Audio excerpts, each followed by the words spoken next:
Let's see, what is going on here? Are all mics working? Give me a mic check out there. Is everything working? Everything working? I cannot believe it. IFT8. I put together that piece that a lot of you guys have been watching just the other day because I said, there's a lot of people out there that are new to this whole Starlink thing, right? And SpaceX and Starship and what is going on over there. And this is going to be a massive day, a really, really big day because there's so many changes. And I'm going to go through a lot of the changes before they end up going live. I think the time goes, let's see, I think it's 5:59. Let's go and check that out real quick. I think it says 5:59 when, yep, it says still 5:59. So I guess weather's still permitting because that number will kind of move forward. We're watching the nice guys over there at NSF as well as Lab. Padre, really good stuff, live shots. I was watching them for the last couple of hours as I was working on the stream and whatnot. Matter of fact, you know what, guys? Let's see if we can bring that up. Let me see here. Let me see. There we go. Yeah, there you go. Yeah, the guys are already working over there on NSF. They're working hard. The Lab Padre is still working with all of their 4 cameras. I put those up. So as you can see on the box on the upper left-hand corner, that is the feed from, or the, let's say, placeholder for SpaceX, their Starship launch. Now, what we'll probably do now, a lot of you have, some of you been here, some of you not, but normally what I'll do is we'll do discussions and I'll take Q&A and we'll just kind of discuss things until just about, let's say they're going to go live 40 minutes prior to, and then they'll start talking, and I'm going to start weeding my conversation down a little bit so we can hear what they're talking about, so I'm not talking over them, vice versa, and we'll kind of adjust mic levels and keep it going. Once we hit about 5 minutes closing, I'll just about shut up. I'll put in a couple little tidbits here and there, but I'm going to go full screen with them so you can see what's going on. So it's not like a little screen. You're going to be seeing everything on the channel, just like if you're watching it over on SpaceX's site or if you're watching on X or wherever. So we're going to be doing that. So, guys, let me know, number one, what does the mic check look like? Are we loud enough? Because I know last time you guys said that I wasn't loud enough. So I turned the mics up a little bit. Let me know in the chat. Also, if you want to send a question, all right, just simply put an @JCristina or just a Q, all right? It'll kind of pop up and it's just so much easier. Also, I added some things that as you can see with the stream here. So as people do like super chats, that's going to be a big thing. You'll see stuff popping up. New members will pop up and stuff like this. So trying to kind of change it up a little bit and add things. So if you're new, you'll see, I guess, the new look of the JC Live show. So that's what we're doing. If something breaks, you know why. It's new. We're going to run it like IFT 1 or 2 and just watch them blow, and that's just the way it is. Something goes south, we'll just restart it. It's fine, not a big deal. We're not curing cancer here, right? We're not curing cancer. So, like I said, that window we're going to refresh a bunch of times and see what's going on over there at SpaceX, just in case they start earlier, number one, or if they don't start earlier, maybe they will change the time. Because I've been hearing kind of like down the grapevine that, hey, there's something's up with weather. I don't know. Hopefully not. Let's hope that's not the case, but we will see. We will see. So we'll keep on watching that placeholder and see what ends up happening. Let's see. What else do we want to start out with here? Let me get into saying hello to some folks. Now, Fabiola might come on the show for a little while. Then she's going to be off to work. So she might be sitting next to me in just a moment. So hang in there. You don't have to look at this mug for too much longer. So let's take a look at here. Shannon, I see, has already put in a massive number of free memberships. So if you were gifted a free membership, listen, say thank you 2 or 3 times. That would be awesome. Really, really appreciate it. Really appreciate it. Let me see. Did that come up? It did come up. All right, perfect. There you go. Look at that. The gifts from Shannon. Really appreciate it. Let's see, what else do we have here? Let me go into saying some hellos real quick. We see Gala Girls here. Sal, who else do we got? Primo is here. Radioactive Texan, how are you doing today? Dubstep Kid 801 is here. Thank you for being here. Michael is here. Dutch Linux in the house. Fran, Michael. Let's see. Who else do we have? I see Streamlabs keeps on posting on the channel. Because we're using them for doing some of our pushing, so for the notifications and whatnot. So, of course, they're going to have to do that. Michael is here. Who else do we got here? Of course, we have Shannon with that massive gift of 50 memberships, which is amazing. Ricky R. Green, how you doing, Ricky? And then we have all of these gifts. It was amazing. Roger, how you doing?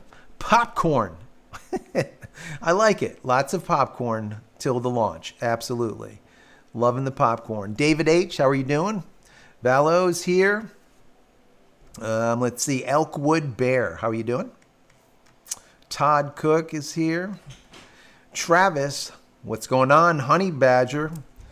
Honey Badger. I believe Honey Badger's here. I just saw him a second ago. NE403. Peter Gosling, thank you so much, Peter, for everything you do. Really appreciate you. Lestat, how are you doing? Let's see, Joe, how are you doing? I'm fabulous. Welcome. It's Fabiola Fabulous. Fabulous. Fabulous Fabi. Yeah. There she is. Let's see, Rodney is here. Mo, how you doing, Mo? Mo's Space Life. I like it. I like it. T-Bone 99. Let's see. I'll let you get kind of caught in there. Let's see. Who else do we have here? Who else do we have here? I'll let Fabiola go through the rest of you guys. In the meantime, I just want to let you guys know what to expect. Now, you saw that I ran that little promo there for a while and showed you what was going on from IFT1 all the way to IFT7. The reason I did that is, like I said, there's a lot of people that don't know or haven't seen all of these launches. So I figure if I put them together, you can actually see the progress from them blowing up to literally catching with Mechazilla. That's been done twice. This will be the Magic 3, the hat trick. So we'll see what ends up happening today. Are they going to be able to catch the Super Heavy or not? I have a feeling they will. I think the catch will happen today. There is a lot of changes, and I'm going to go through some of those changes between the Block 1 and the Block 2. There's so many, but we're going to go through them. And one of the things that obviously stands out to me, with it being that we have a show that we deal with a lot of SpaceX Starlink, right? So the SpaceX Starlink stuff is really big. Now, on IFT7, the last flight, they had 10 of these Starlink duds, let's call them. And on this flight, there's going to be 4. But they changed the configuration a little bit. They changed the little Pez dispenser, and they did a lot of little tweaks and whatnot. So the size of these satellites, or dud satellites, are going to be identical or pretty damn close to the actual version 3 Starlink satellites. Now, that's a big deal because version 3 Starlink satellites are what's going to give us faster speeds, lower latency, just simply better connectivity, less congestion, because those satellites are, let's say, 4 times the size, but 10 times the capacity, which is amazing. So that is a lot. The equivalent of one version 3 would be 10 of the version 2 minis. That's a big deal, guys. A really big deal. So whenever you're done, you let me know, and I'm going to go through a couple of the block changes. So number one of the things that I think was the harmonic problem that they had, right? The harmonic resonance that made the ship shake and vibrate to such a degree that it ended up blowing up, right? I wouldn't say pull itself apart, but let's say pulled lines apart and really shook the hell out of it. Well, the reason behind that, a lot of it had to do with the change, right? It was taller, the structure itself was taller, and there was things that needed to be changed, and they did it on this one. So this is going to have less likelihood of the same type of problem than last time, even though the ship is still tall or taller than the Block 1s. Now, I guess the main reason behind that is because it's carrying 25% more fuel, right? More propellant. So that is one of the big deals. Another big deal is this Block 2 compared to the Block 1, they're using the Raptor 3 engines instead of Raptor 2s. They produce a ton of force. Matter of fact, I wrote down the force somewhere in here. It's a crazy, crazy number, the amount of thrust. Yeah, here we go. So the amount of thrust difference. So the block one, the amount of thrust was about 17,000, I think, pounds of thrust, whereas the new ones are about 24,000, somewhere along that line. So you figure about 43% more thrust with those 33 Raptor engines, which is nuts. Just think about that. So yes, they're putting a lot more fuel on it, 25% more fuel, but they have 43% more thrust. So it's a lot. It's definitely a lot. Once again, hence the larger size. Also, they changed the TPS a little bit. The thermal protection system has been altered or advanced, let's say, which is nice. And in so doing, they have different things going on, right? They have, of course, left tiles out to be able to see where there's stress and what happens. They have that underlayment, let's say, underneath. They also have like a metallic tile or something that has a active cooling system in it in comparison to just simply a ceramic tile that is passively cooled, basically, right? Whereas it just dissipates the heat. These tiles are going to be actively cooled, and they're going to be testing those to see how those do. So there's a lot that's going on with that TPS system, which is really good because that's one of the biggest problems that they have. And if you watched the clips from IFT1 through IFT7, you know, like there was a time where a lot of the flaps were melting off. Not the bones of them, the underlayment of them, the underneath, the skeletal structure wasn't melting, but the actual skins were melting off. So they've done a lot of changes with that, with the TPS, and they've covered more of the craft than used to be covered. So kind of interesting. And it's just what they do. You know, they like blowing stuff up and then iterating very quickly until finally doing their innovation. So it's iterate, innovation, iterate, and so on and so forth. Unlike NASA or government that just sits around for like 10 years, what they do in less than 10 months, as I always say. And that's just absolutely facts. You let me know when you're good over there. What? If you want to say hello to some folks. I thought you did. No, there's still a lot. I didn't go through everyone. So whenever you're ready, you can. I don't know where you left off. Just go up like 2 pages, 3 pages. There's a lot of folks on already. All right, folks. Folks! If you're out there, I gave you a shout out. Some of you that I saw real quick, Elkwood Bear, Dubstep Kid, David, Travis, how are you? Dubstep Radioactive Kid. Texan, Mo, I know Mo is on here, Dutch Linux, Honey Badgers, our GSD rules. Oh, and I saw that Shannon gifted 50 memberships, so if you got a membership, please give them a shout out. Please Kind of say crazy. thank you. Move on in just a little bit. What else? Who else is there? Streamlabs. Oh, there you are. Official can't see past her head, but I'm sure her hair is purple. It's live super chat. Hi, Shannon. Thank you. Super chat for Shannon. Can you see me now? Are Can you hear in? me now? Can you hear me? Are you in? Let me just move the mic. There you go. Maybe you can hear it better. Probably. Hopefully. Yeah. Who else? Do we got any more? Or did you get to the end of the internet? I mean, I think so. Did you? Good. There's Okay. a lot of bag. Yeah, that's fine. So like I said, Fabiola will be here with me for, let's say, on up to the time when it's about I'm ready gonna to go. miss the fun stuff. I have to jet out right before, Yeah, right just as before, it's gonna launch. You have to launch before it launches, or just before it launches. So Yeah. it is what it is. What it is. It is what it is. I'll be launching tomorrow and then launching back the next day. I don't know where I'm going. I don't know where I've been. It's a song. I'm sure there's a song out there. I'm sure. Also with Block 2, I was telling you guys about the updates and the changes and whatnot. Block 2, the structural mass, the dry mass of it is lighter. So even though it's bigger, it is lighter. So the materials that they're using are lighter, and they have saved this. There is, let's say, weight savings in multiple places. One of the places is the legs. I think they did I think they got rid of all the legs, or they're just like little placeholders or something.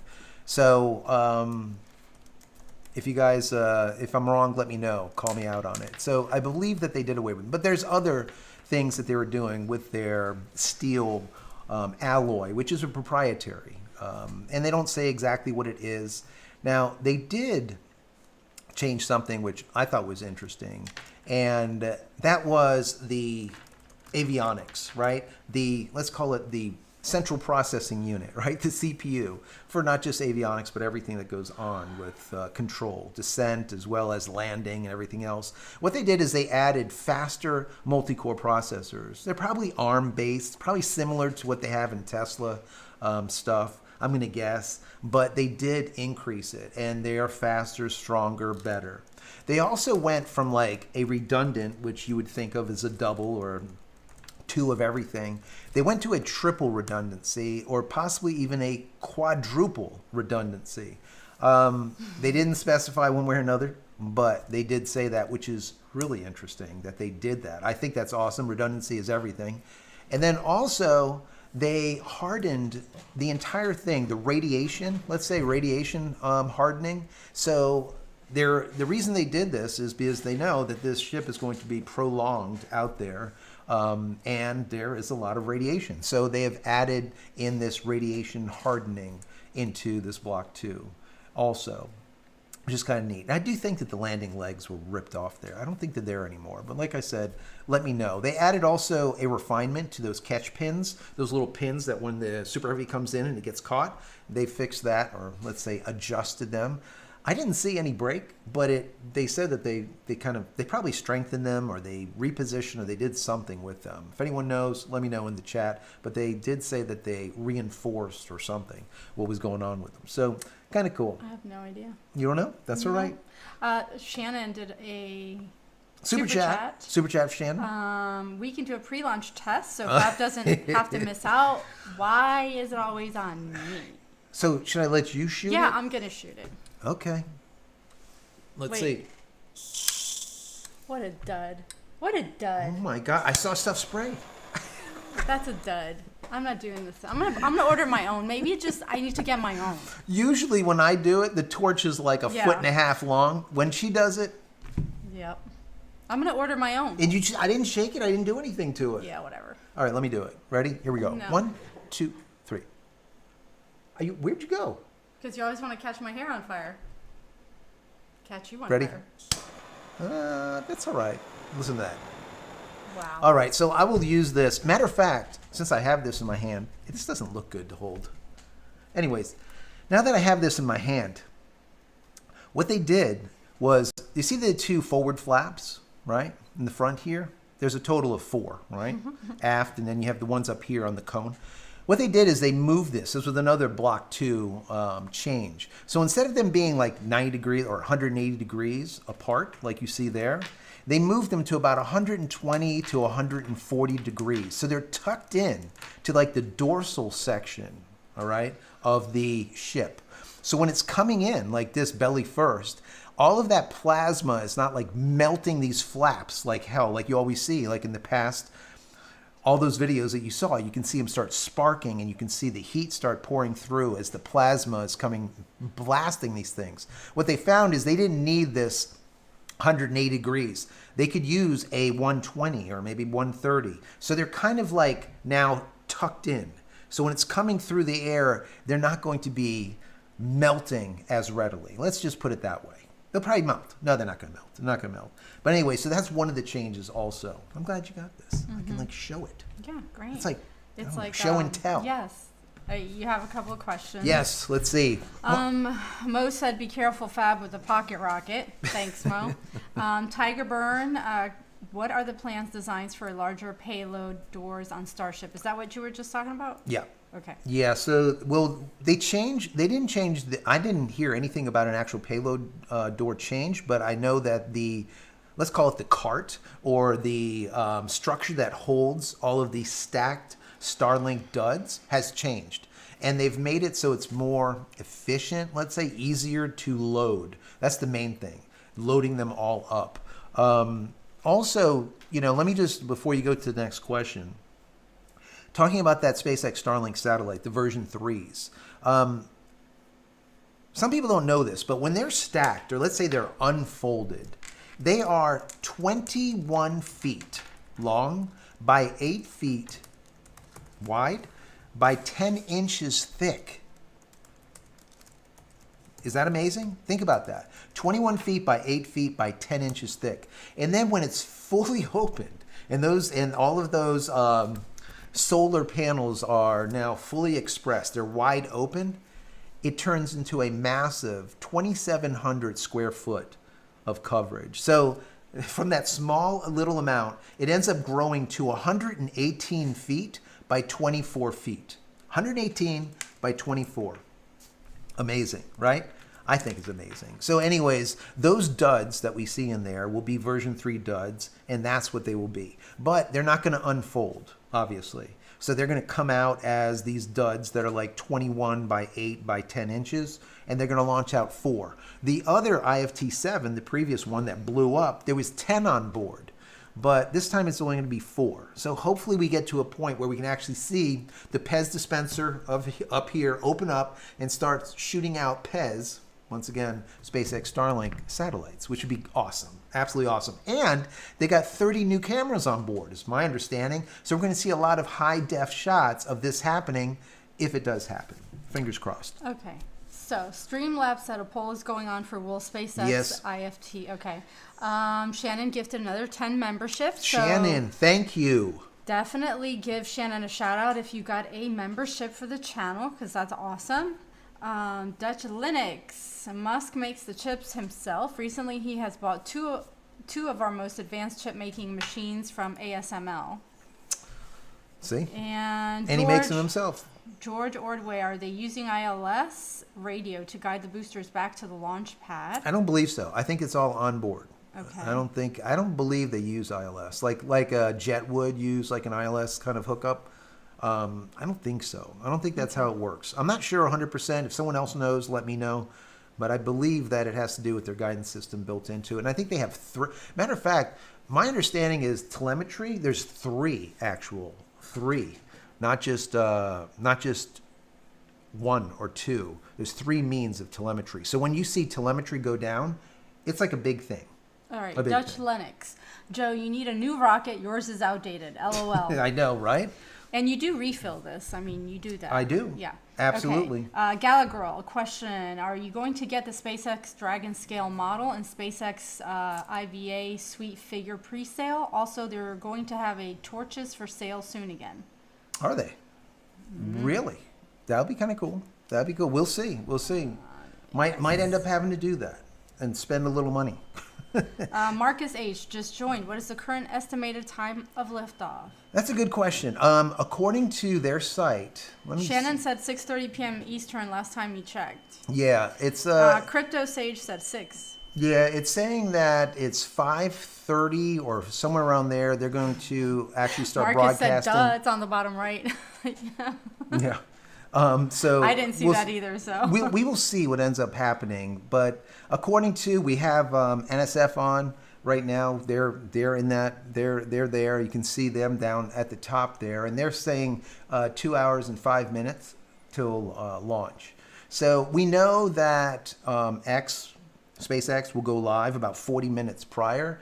So let's figure about an hour from now, hour and 15 minutes or whatever, we should see them live. And at that point, once again, we'll switch over to them.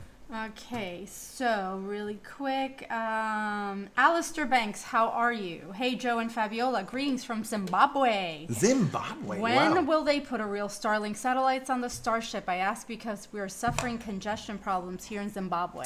Yeah, they really need to get the the Starship not to blow up, number one. They need to get it, instead of suborbital, it needs to go into orbit, obviously, or get close to be able to launch, using that Pez dispenser, the satellites up there. So I would say, and I've said this before, and I'm gonna stick to it. I think before the end of this year, probably third quarter, we're going to see Starlink real version 3 Starlink satellites. Definitely this year, 100% for sure.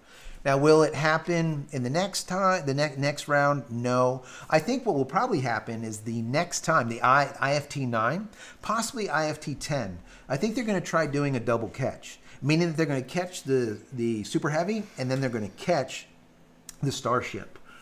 That is going to be like their next test. Because remember, this is supposed to be something or platform that is fully reusable. And the only way to do that is you need to be able to catch it. You can't go land it in the drink, right? Go throw it in the ocean with salt water. It's useless at that point, right? So yeah, they need to catch them. And I think that's what they're working on right now, and we'll see what ends up happening. I'm going to guess we're going to see the Starlink version 3s, I would say 100% certain by the end of the year, maybe even second or third quarter. It's possible. So we'll see. We're going to keep an eye on it, and of course, I'll keep reporting back. Once again, if you have a question, put a Q before your question or at JCristina so it pops up in the chat. Are these not really working? Quickly. They should. I don't know. Are they not? I don't think so. I pushed for that. Nothing's Oh, happening. interesting. Okay. Well. Houston, we have a problem. Oh, I think I see it. He shuts me off on purpose. I can't use the buttons. Oh, there. Oh, look. Oh, I see. Look. There he is. Where? Elon is up. Oh, there. He just popped up because I pushed the button like 3 times and he didn't pop up. He was hiding. See, Shannon? And there We're he on is. the same page. Elon is back. We'll leave him down there dancing around for a little bit while we're going through some questions. I'm going to keep on reviewing the website to see if anything changes. Once again, I'm really concerned about the weather, but we'll see. You know, it might not be an issue. I'm hoping that it's not. Dutch Linux wants to know, where's the banana you promised us? The banana. Let me see. Do And I have a while banana in here? I don't know what you have in there. I'm going to have to. I'll find a banana. I will find a banana. Wah, wah, wah. Let's see. Wait.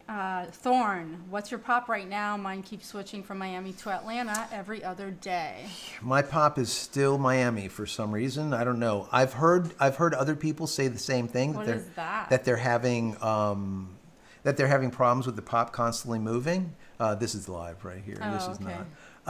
Yeah, so why that is, I really don't know. But definitely you want to be connected to Miami if you're down here and not Atlanta, because you're going to get faster pings. When I'm going through Atlanta, I'm getting about 40 to 50 millisecond, sometimes 35 milliseconds. But when I'm going through Miami, less congestion, closer, I'm getting about 20 milliseconds. I've gotten as low as 14 milliseconds, which is crazy, I know, guys. Someone Shannon did. Shannon asked, we need Elon with a chainsaw. I just want to share that I actually touched that chainsaw before it hit the stage. So I'm just saying. Anyway. Pretty cool, right? Yeah, it was real. It was cool. I was shocked it was real. At first I thought it was, and I was like, oh, Yeah. shit. But yeah. And it's a real, what was it, chrome plated or some kind of... Yeah, it was cool. Yeah. It was very big. What else? Go ahead.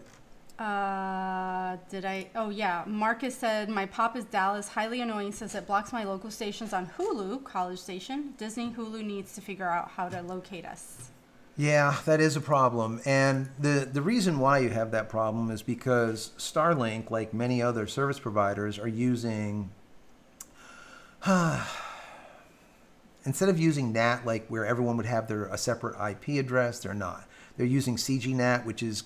It's carrier grade network address translation. I don't want to get into like the real geeky stuff. There's a lot of people who just not understand what I'm talking about. But if you think about it this way, there's only so many addresses, let's say, right? There's so many addresses, so many IP addresses, IPv4.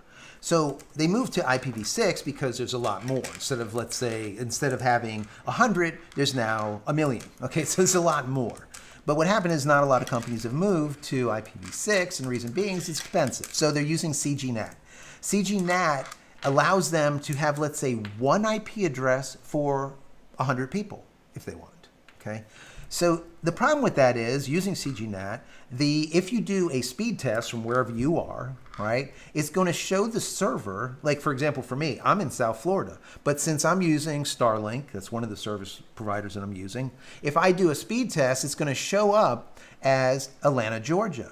So I'm not going to get local TV. Everything's pissed off because it doesn't know where the hell I am. It's like, oh, that's the problem. So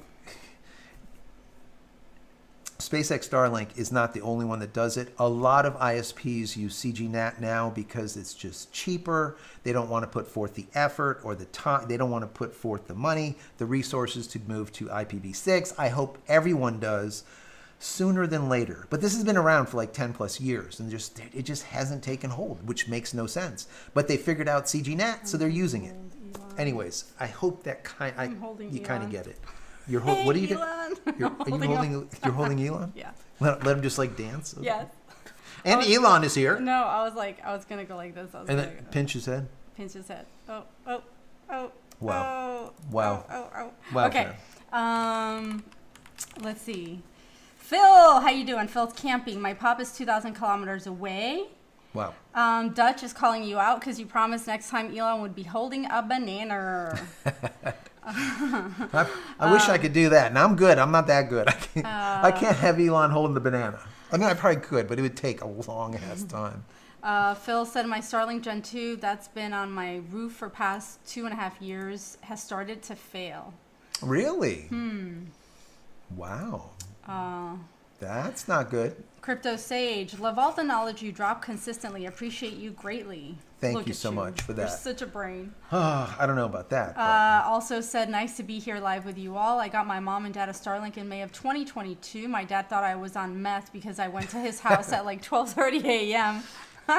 to install it and get them set up, and was so excited. I was shaking. It was nice to get them off 1.5 megabit, Yes. megabits. DSL and onto some good internet. Anyway, after getting them set up, I found your channel and even turned my dad onto it. That is awesome. Awesome. Thank I you appreciate so much. that. Thank you. Thank you for that. Let's see. George. Don't mind me here, guys. Ground control to I'm Major checking with Tom. SpaceX to see what's going on with weather and stuff, seeing if anything has changed. You keep going. Okay. Over there. George said ground control to Major Tom. Space Oddity. David Bowie is great. Listen. Yes. There you go. Dave, I'm glad you explained that. Yeah. So this is what SpaceX. If you go to watch, this is what you get. So the watch page no longer has like a picture and it says, we're waiting and the time is going to be this. You basically got a white line. So obviously they're having issues over there. So we'll just keep on updating it and see what's going on and keep refreshing it and see if anything changes. Okay, Johnny Appleseed, I'm hitting 200 megabits. Is it megabytes? Why do I always get it? Megabits. I always get it. Okay, down and 50 megabits up That is lately with awesome. my Starlink in the Northeast. 50 megabits up is a lot for SpaceX Starlink. I mean a lot. So, like a lot. So that's really, really exceptional. So, Okay, anyways, really quick. congrats.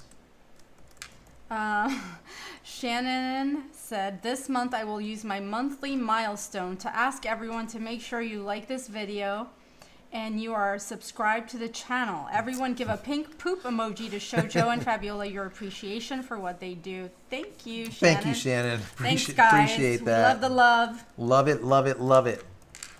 Loving it. Yes. Subscribe, like. Do all those things. Put your bell on and off because sometimes it even asked me today if I wanted to be notified about this live coverage. I was like, "Are you kidding me right now?" Yeah, it's broken. It's just broken. I don't know. I really don't know why, but I'm just gonna say this real quick. Will we get the amount? Go ahead. I can't. No.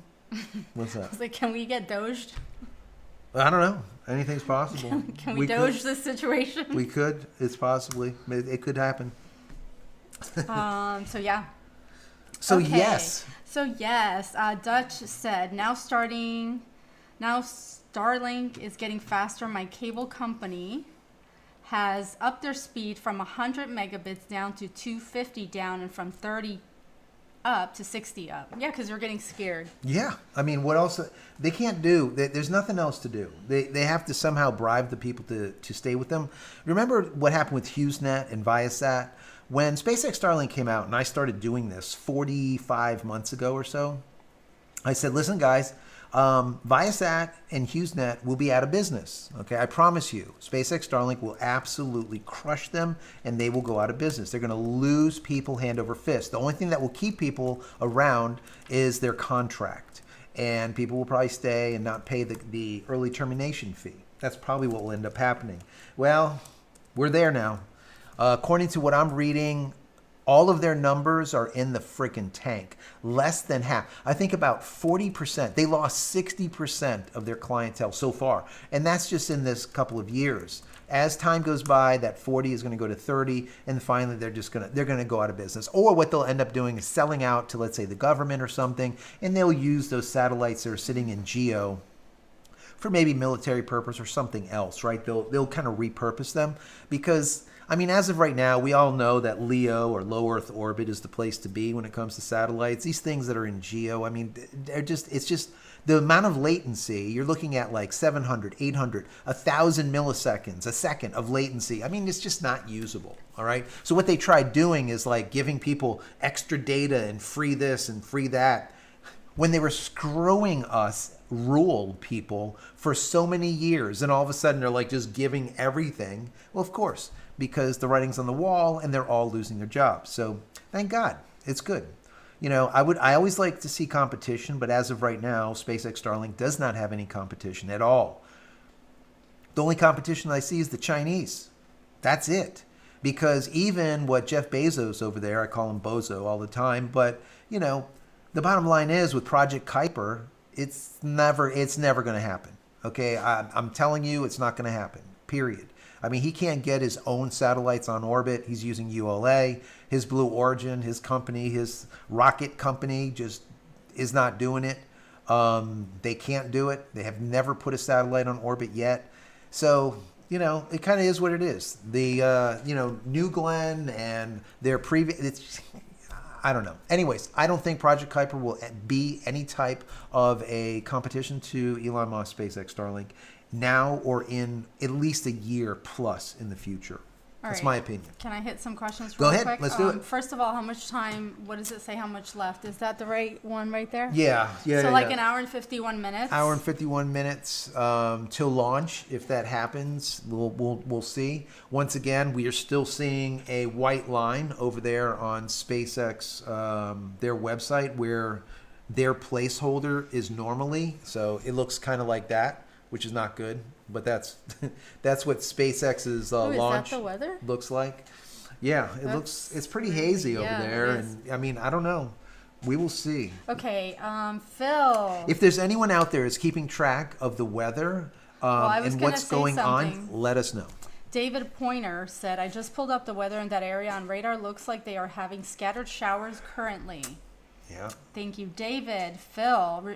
Yeah, mine is very slow at the moment. Lucky to get 50 download and 7 up, hence Starlink sending me a new dish, which just arrived. Well, that's great. Okay. If you're getting 7 megabits up, there's something wrong. There's a dish, or it could be a cable problem. They'll just send you a whole new kit. Robert wants to say thank you for your Linux videos. I have moved to Linux Mint on one of my 3 computers. Hope by the end of the month to have all migrated. That's awesome. That's awesome. I will be doing more Linux coverage on this channel. As you can see, I've been doing like a rebranding of what's going on over here. So, you know, I will let you know. I guess you will see it soon. Jeff Henderson said he has no video. I'm not sure, Jeff. Is that for us or? Yeah, there's nothing coming out. Matter of fact, I'm going to leave this on the screen so you can see what's going on. We'll leave Elon doing the dance. Okay, we'll just leave him down there. Just so you guys know, the screen here to I guess right here, this screen would be SpaceX's update, and it's currently a white line. So we'll just leave it at that for right now. But we're still an hour and 21 away, or an hour and 50 minutes away, so it's okay. They can probably fix it in time.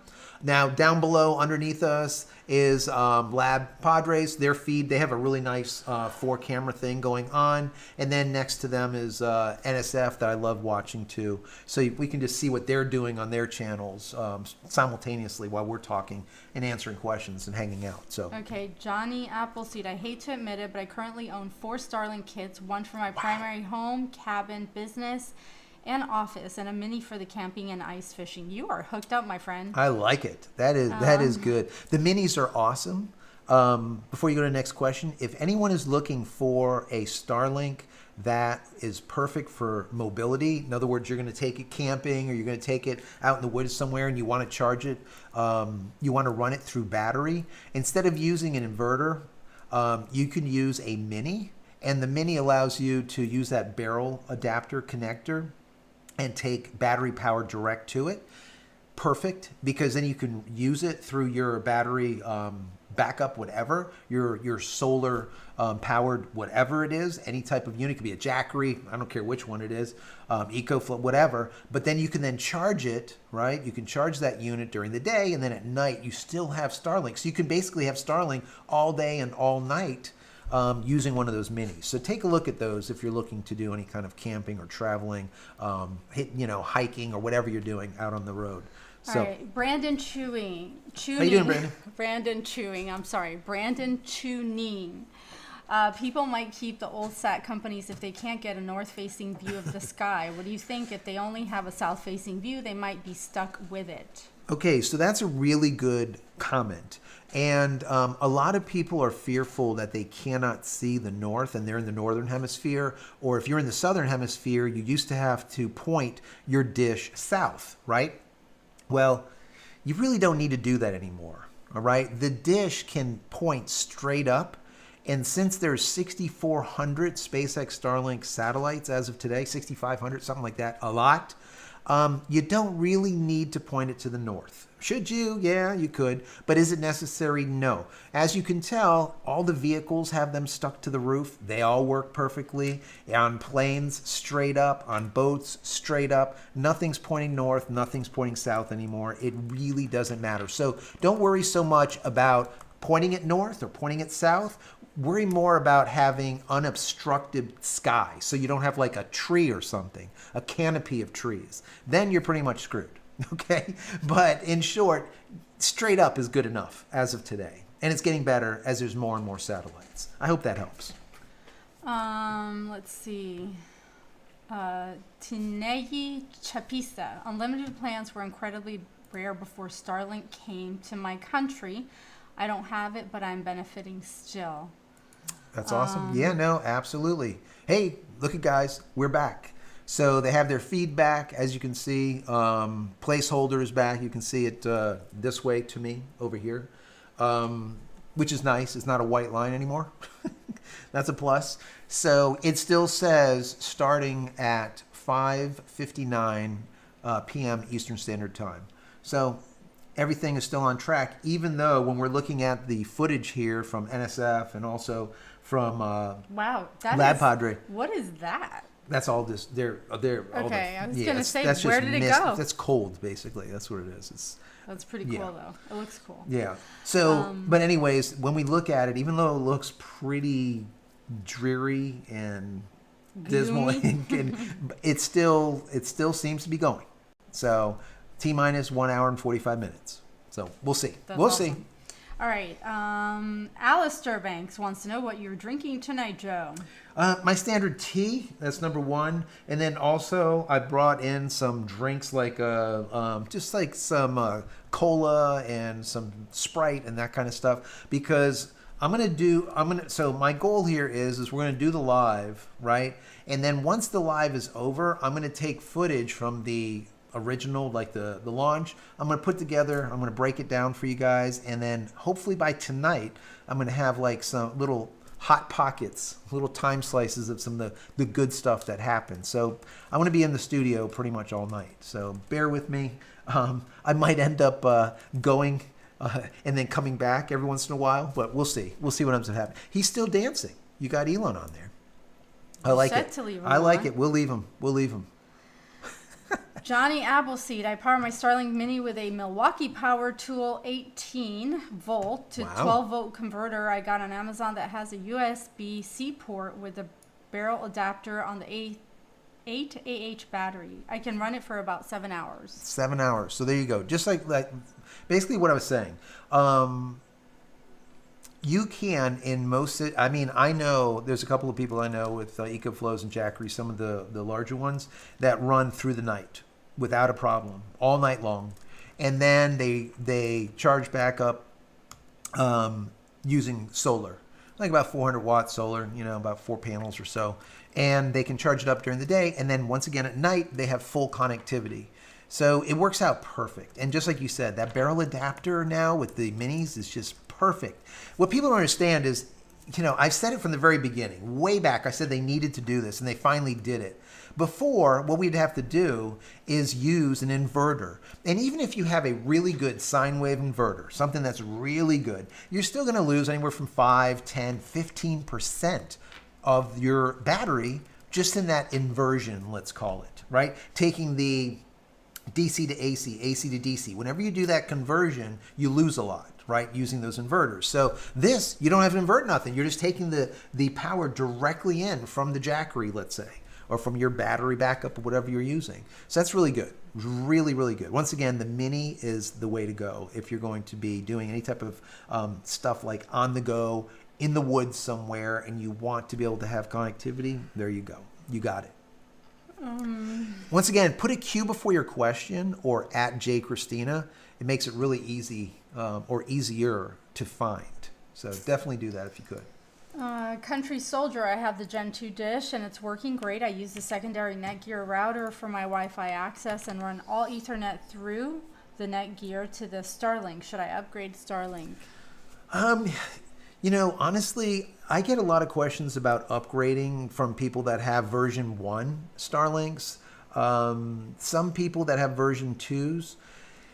If you have a version 1 and it's working, just keep it. There's something to be said about the version 2, the Gen 2s. And what needs to be said about it is fully actuating, right? So if you have or need SpaceX Starlink and you need to put it, let's say, on the top of a 3-story building and you need to hire someone to do it and you don't want to touch it ever again, or you can't get up there because you're older or whatever the case might be, you don't have a 3-story ladder or whatever, right? Well, the Generation 2s are really good because they are fully actuating. They spin 360 degrees and they change their pitch automatically, automagically. You don't have to do anything. So whenever there's a change that happens, it will just change for you without you having to do anything. In comparison to the next versions that have the little kickstands, whereas once you stick it on a pole, wherever you point it is where it's going to be until you get back on the roof or wherever and change it. So, in my personal opinion, is the newer generations are faster. They are notably faster. We've done tests. They're definitely faster. They are slightly, like about 2 milliseconds quicker when it comes to latency, which is not a lot, right? That's not too much to talk about. But the download speed and the upload speeds are notably quicker. Also, rain fade. Rain fade is an issue, and the newer dish don't experience as much rain fade as like a Gen 2. Why that is, I don't know. They're doing something different with the antenna, but I don't know. But the bottom line is this is what we have found so far. So it just depends on what you're doing. If you're getting good speeds, don't change anything. There's no reason to fix something that's not broken, right? You're not going to gain that much. But if you want to upgrade because it's something that you want mobility, then Mini is really the way to go. So I hope that kind of helps. A little convoluted, I know. Hey, Mo. What's up, Mo? This is from Mo. Can What's I put going on, this Mo? up? Can you see this? No, because this is not working. But I can put it up there. Well. What is it? Oh. Wait, can you see it? Hold on, let me flip. There you go. There it is. Is that good, Mo? That's close enough? Yeah. Who is that? Mo, there you go. It's for you. There you go, Remember, well, now I'm going to date myself. Reach out and touch someone. Remember that? Mo. Don't do it. Yes! That's for all. What the heck? Yeah, That's what for was it? us. Was it like AT&T? No, Yes. was it Bell South? No. It was AT&T? It was AT&T. Back in the day when commercials were fun and they actually did right marketing and jingles and you could Yeah, like there was remember. a lot of jingles, yes, right? There's You none don't of that get, now. Not too many They jingles suck. anymore. I don't know. Don't be old. That's not being old. That's just straight up. Could you imagine spending like millions of dollars on the commercials that they do today and they suck? They don't even promote the actual product. But anyways, don't get me started. It's kind of true, actually. Oh, kinda yeah. true. Shannon said when Sprint launched fiber with the pin drop, remember? Oh, I remember the pin drop. Yeah. You remember the whole, can you hear me now? Can you hear me now? Yeah, but that was Can you hear me now? that was in the 2000s. That, Yeah, I know, but that was no, that I'm was talking like, about in the 90s and 80s, like the good stuff. like the where's the beef? Yeah, like all that stuff. Campbell soup. Campbell soup. Yeah. No, I Remember the Folgers, the coffee with the drip, Yep, the dripping. all that stuff. Yep, That was fun stuff. it was fun. Absolutely. Okay. Let me see here. Let's see. Why did that stop? Well, this is still, it's still saying 5:59 when they're going to do it. So we're seeing T minus 1 hour and 38 minutes. 1 hour and 38 minutes, folks. 1 hour and 38. Let's see. So, yep, that picture was for Mo and Johnny Appleseed. Do you think we will see the Pops in space by 2027? No, I just don't think so. He's basically asking, if you guys don't know what a pop is, a pop is a point of presence. Okay, so if you don't know how Starlink works, it's very simple. If you put in a request, like if I was to put in a request for Google right this second, right, it would go through my system to the Starlink router, from the router to my dish, from the dish up to a satellite, from the satellite back down to a ground station near me, That ground station will fire it off through fiber optics, cable on the ground, to the POP, or the point of presence. Now, the POP is located at the backbone of the internet. So all of these hubs. So the POP near me would be Atlanta, Georgia, or Miami. These are like serious backbones to the internet. Okay, that's how it works.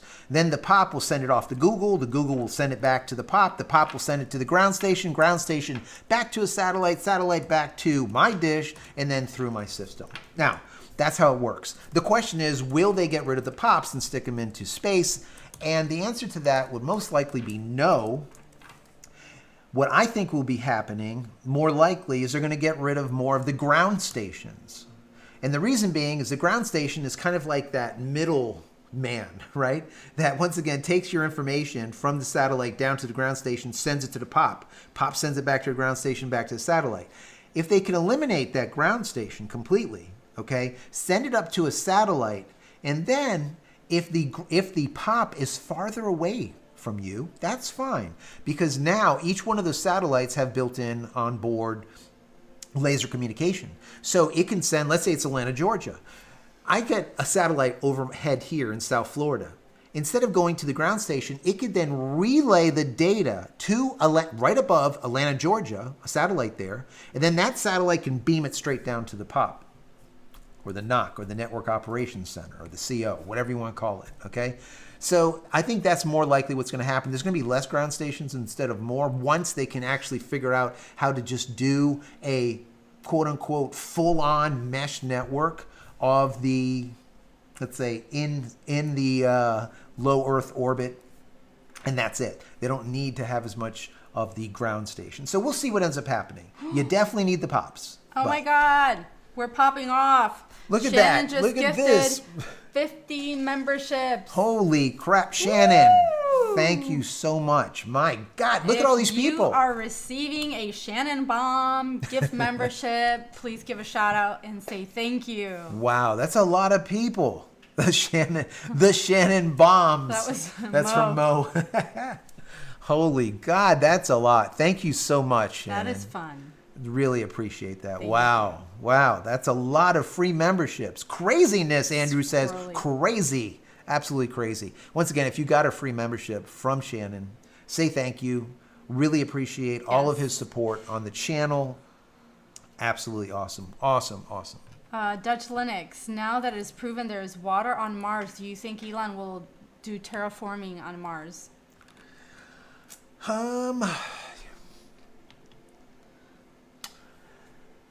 I just think that the whole terraforming thing is just going to take a long time. Now, will they do it? Yes.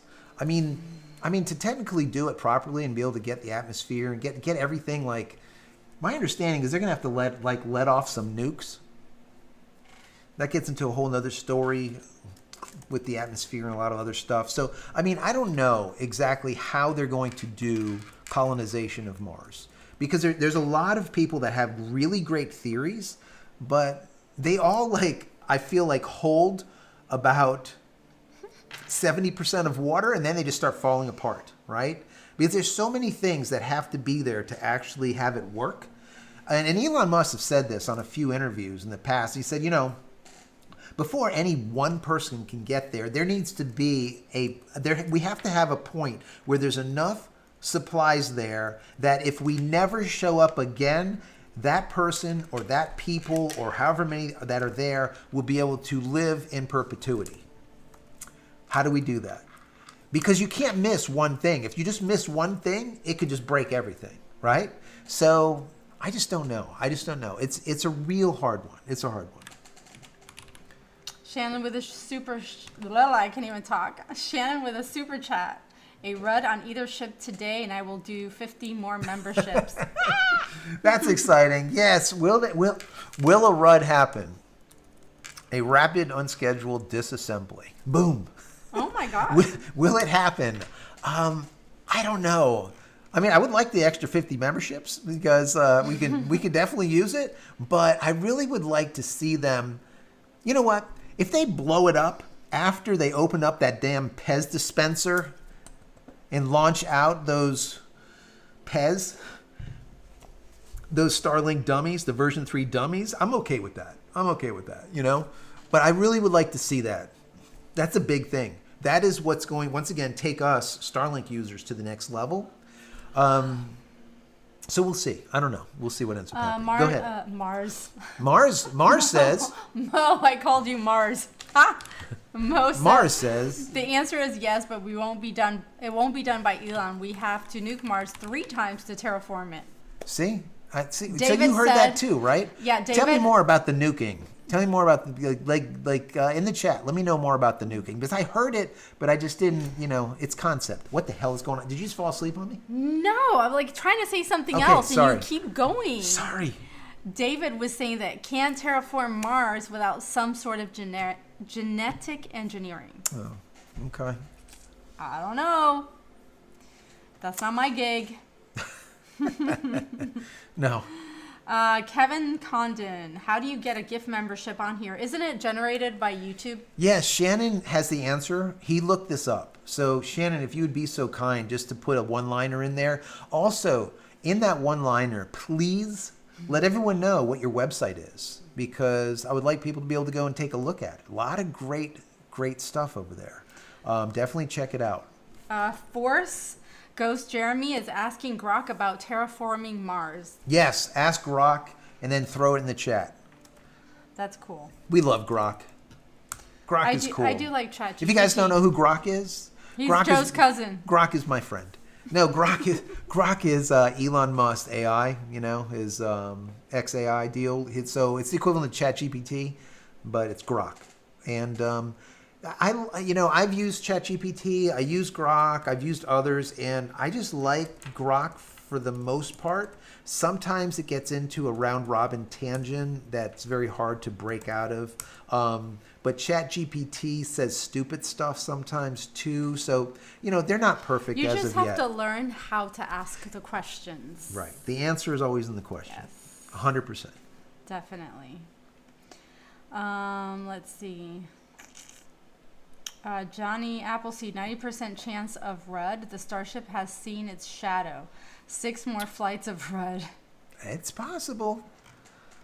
Dutch said, LOL, what is so bad about nuking Mars as we daily nuke our food? LOL. I said, you're not wrong. You're not incorrect there. Yep. You're not incorrect. I know.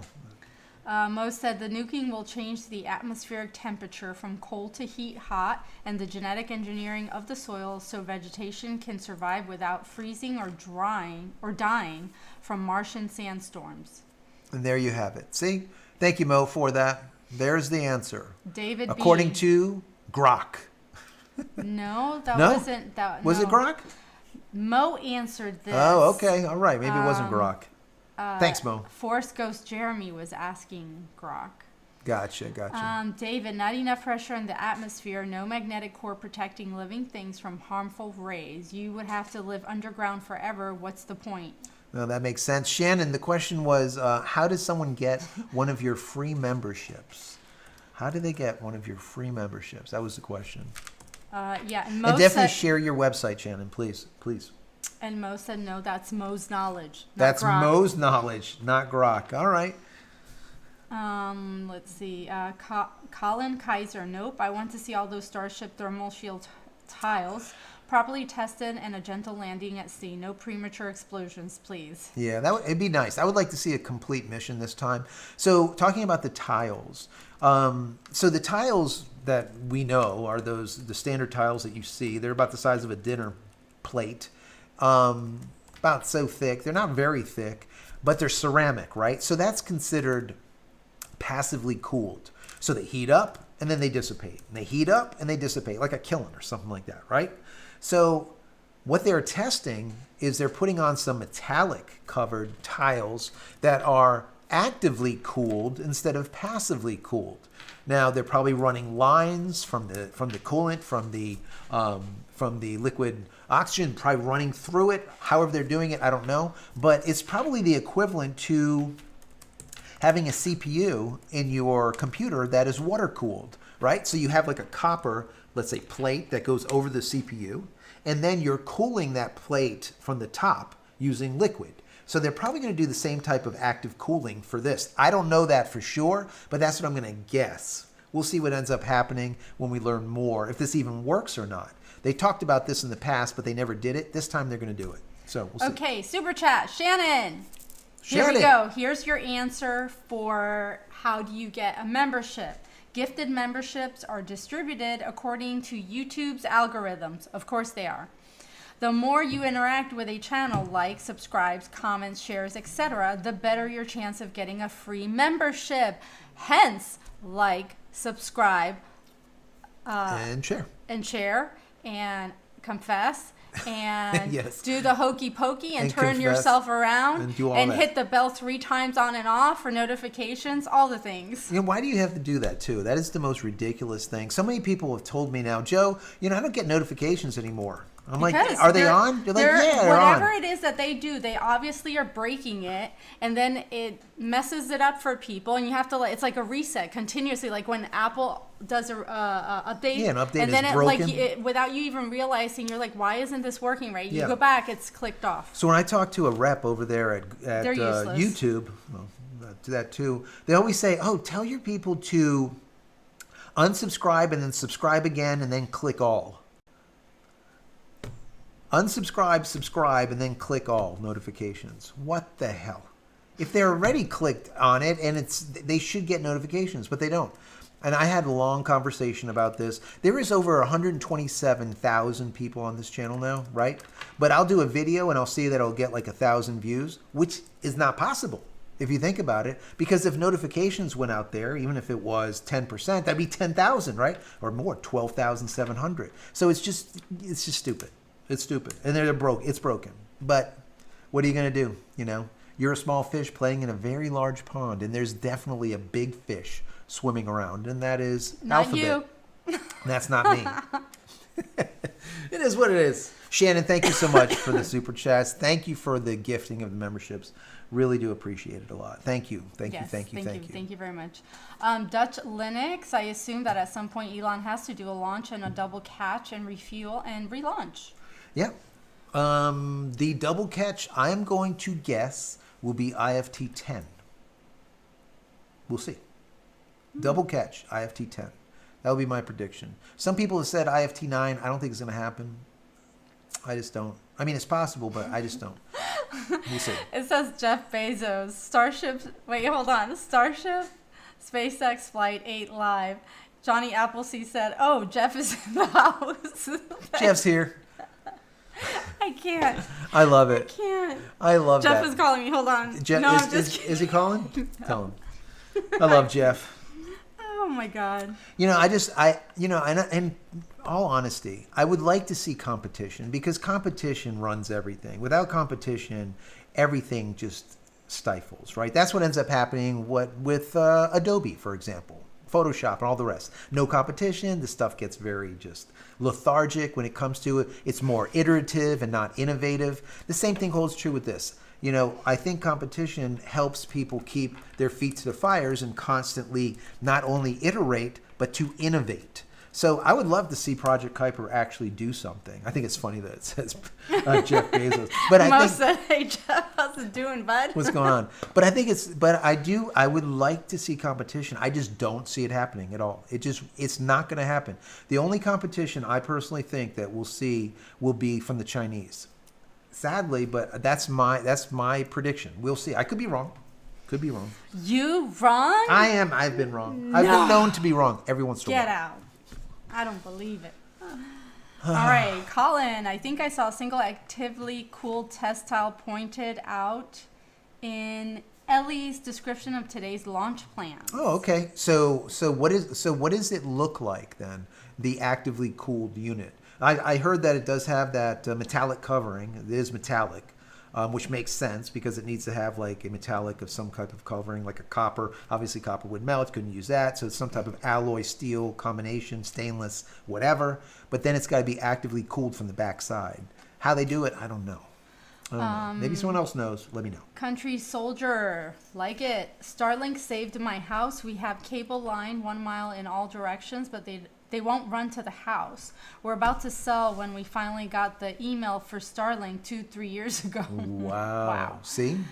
Jeremy V. Wow, haven't seen a video in a while. I haven't gotten notifications in a long time either. You see? You see? Yeah. It's And I put out poo-poo. 3 to 4 videos a week. Some weeks I'll put out 5, but most of the time it's 3 to 4 videos a week. And I've noticed ever since about the mid-January, the numbers have gone into the toilet. Yeah, So Dutch Lennox said Yeah. since Google took over YouTube, it went down the drain. yeah, it's all about Alphabet, anyways. The parent company. Yeah, Robert. It is what it is. What are you gonna do? I don't know. We're still Mo seeing. said, "Can I get a free ride on Blue Origin?" I don't want to ride on Blue Origin personally. Forrest Ghost Jeremy said, "Concept: Elon Musk has proposed detonating nuclear bombs over Mars poles to vaporize ice, releasing CO2 and water vapor as greenhouse gases." There you go. I knew I heard it. Well, there it is. All right. That kind of makes sense. He also said calculations suggest this would require detonating 3,500 bombs daily for weeks. Yeah, I would imagine it. You got to remember too that to get to Mars takes months and months and months. That's number one. But then also to actually leave our planet to get to Mars can only happen. There's a small window of opportunity that's like a month or 2 long, and it happens every 2 years.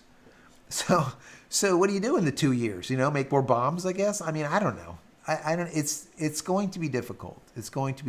So I don't know. We'll see. Phil's camping here in Australia. The big companies lower the prices so low that it closes down the competitors, and if that don't work, they buy it out. Then they put prices up, and there's no competition. Absolutely. Yep. And the Chinese do the same thing. That's one of the problems with TP-Link. They were predatory. They said that they were going to ban TP-Link routers completely. Why?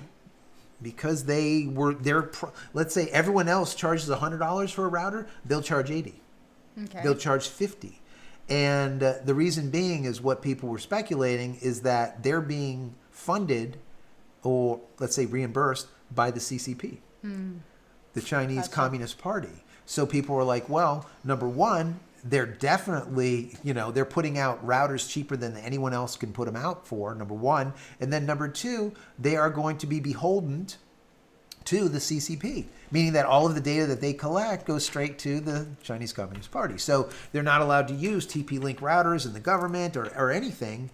I don't know if it's full ban as of yet. I don't think it is, but it's still sitting in that TikTok thing where they're just not sure yet. What are they going to do with it?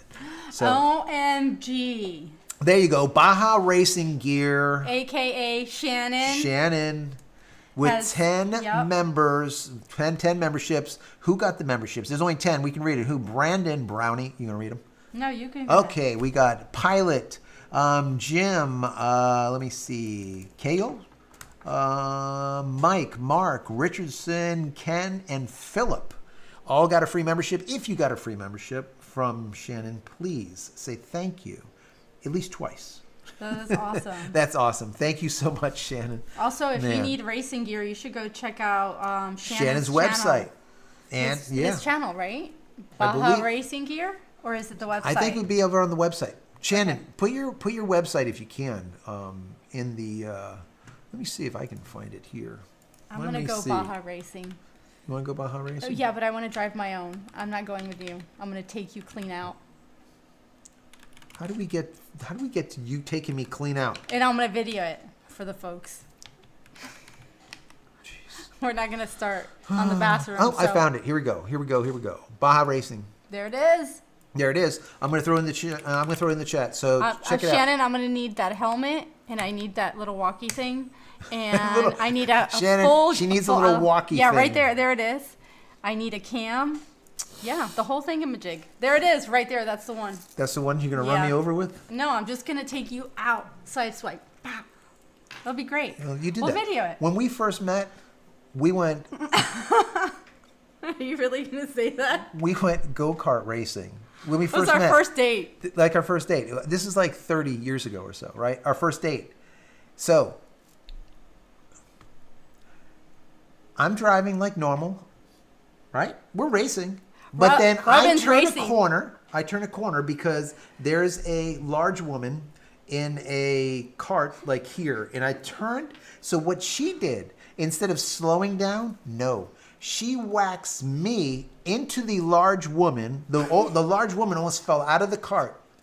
Then the track officials pulled me. It's because Off. you can't drive. You suck. Your reaction time is slow. You don't know how to race. No, your reaction time is I didn't hit the woman, then you slammed me into her. And then they You were saw in the me way. slamming the woman. I was trying to get the corner. You were in my way. I had to clean out the road. So there you go. Make path. Don't give her no Baja nothing, Shannon. Nothing. She can't drive. No, the lady wasn't old. She was just... No, she was young. She was a little bit She big, was- but I hit her so hard, her neck snapped, and I just got pulled. That was it. And that was can't your drive. fault. Joe can't play. He can't drive. He can't even ride a horse. He can't. Every time we go on something, it's always busted. You can't. God. Thanks, Fab. I appreciate that. Yeah. Robin's racing. Are you leaving yet? Soon. You invited me. All right. I have like 30 minutes. Okay. All right. 30 more minutes for my abuse. Let me hit refresh Oh, here. my Let me see what's God. going on with SpaceX. Let me see. No, it's still Yeah. saying 5:59 for their starting time. Okay. I'm good with it. 1 hour and 16 minutes. So I don't know. We'll see. They should be going live within about 20 minutes because they're supposed to go live 40 minutes prior. So I don't know what's going on. We'll see. Let's see. Mo said go-kart is still fun no matter how old you are. Yes, this Absolutely. is true. Mo said poor old woman. Yes. She wasn't old. Go config your driver's license and insurance, please. Mo said poor mid-sized womanish. She was a mid-sized woman. Robert said, I see that you still have your first date. Yes. We should have had like photos of that. We do. Oh, we took photos. No, after. No, we didn't we? Inside the little photo booth thing. They're black and white. All right, so back then there was a photo booth. but Yeah, they were it was. black and white. It They was would, like, called Grand shoot out- Prix Racerama in Dania, in Florida. Yeah, Dania. Those good times. Yeah, Dania. Let's see. Johnny Appleseed. She's going to go do. No, she's going to do you like Mario Kart. Dang, ruthless. Yeah, pretty much. Dutch That's said. what it is. She hit like, I don't know. She mushroom? like hit a mushroom and then I hit a banana as she freaking racked me, slammed into the woman. The woman almost tipped her cart, broke her neck. I can totally It was- visualize. It was like Yeah, yesterday. yeah, it was like yesterday. And then I got, they didn't even tell me to drive the cart like off. No, they just yanked me. I had to like walk with the guy like if I was like a convict or something. That was good shit. No, it wasn't. Oh yeah, it was. That was the funniest. Anyways, shit get ever. to some questions. There's got to be. Well, put they're a laughing. cute- They're writing now. Dutch said, and he can't even finish the bathroom. Yes, it's true. Yeah. So Jeremy put a said- Q before your question or at JCristina. Jeremy said 30 more minutes of put downs and insult. Heck Yes. yeah, we're all here for it. I know. Andrew, poor Joe. If he's always breaking rides, remind me not to get in a spaceship with him. Don't do it. No. Yeah, I would be one of the two astronauts that went up with the wonderful Boeing unit. All right, and now we have a question. Back to the launch. See, Yes. Daniel Mobley. How many more launches do you think until they can catch everything? I would guess. I'm going to say IFT 10. I'm going to say 2 more launches Really? today, and then they'll do 1 more. I don't think they're going to be able to do a double catch on IFT 9 because it's going to be a month from now. Let's just say right around there, as long as they don't blow crap up too badly. So we'll see. I mean, there's like debris. What was it? Like the Turks and Caicos, the islands, just like debris, like floating ashore. Hold on. You know, It says, what's that? Shannon said, why is it dark in the upper left video? Is it you or Oh, them? that's just Shannon, that's just a placeholder that they have on their site. Okay. So if we just refresh it, this is SpaceX site, what it looks like. And if you go there, you can click on watch. All right. So if we click on watch, it just brings up this placeholder, and we will eventually be able to watch it here, but we got to give it a minute. We got to give it some time, and then we'll be able to watch it there. So we'll see. We'll see. They're getting there. They are getting there. Mo said, please put the nukes on the Pez dispenser. Yeah. Just launch nukes out.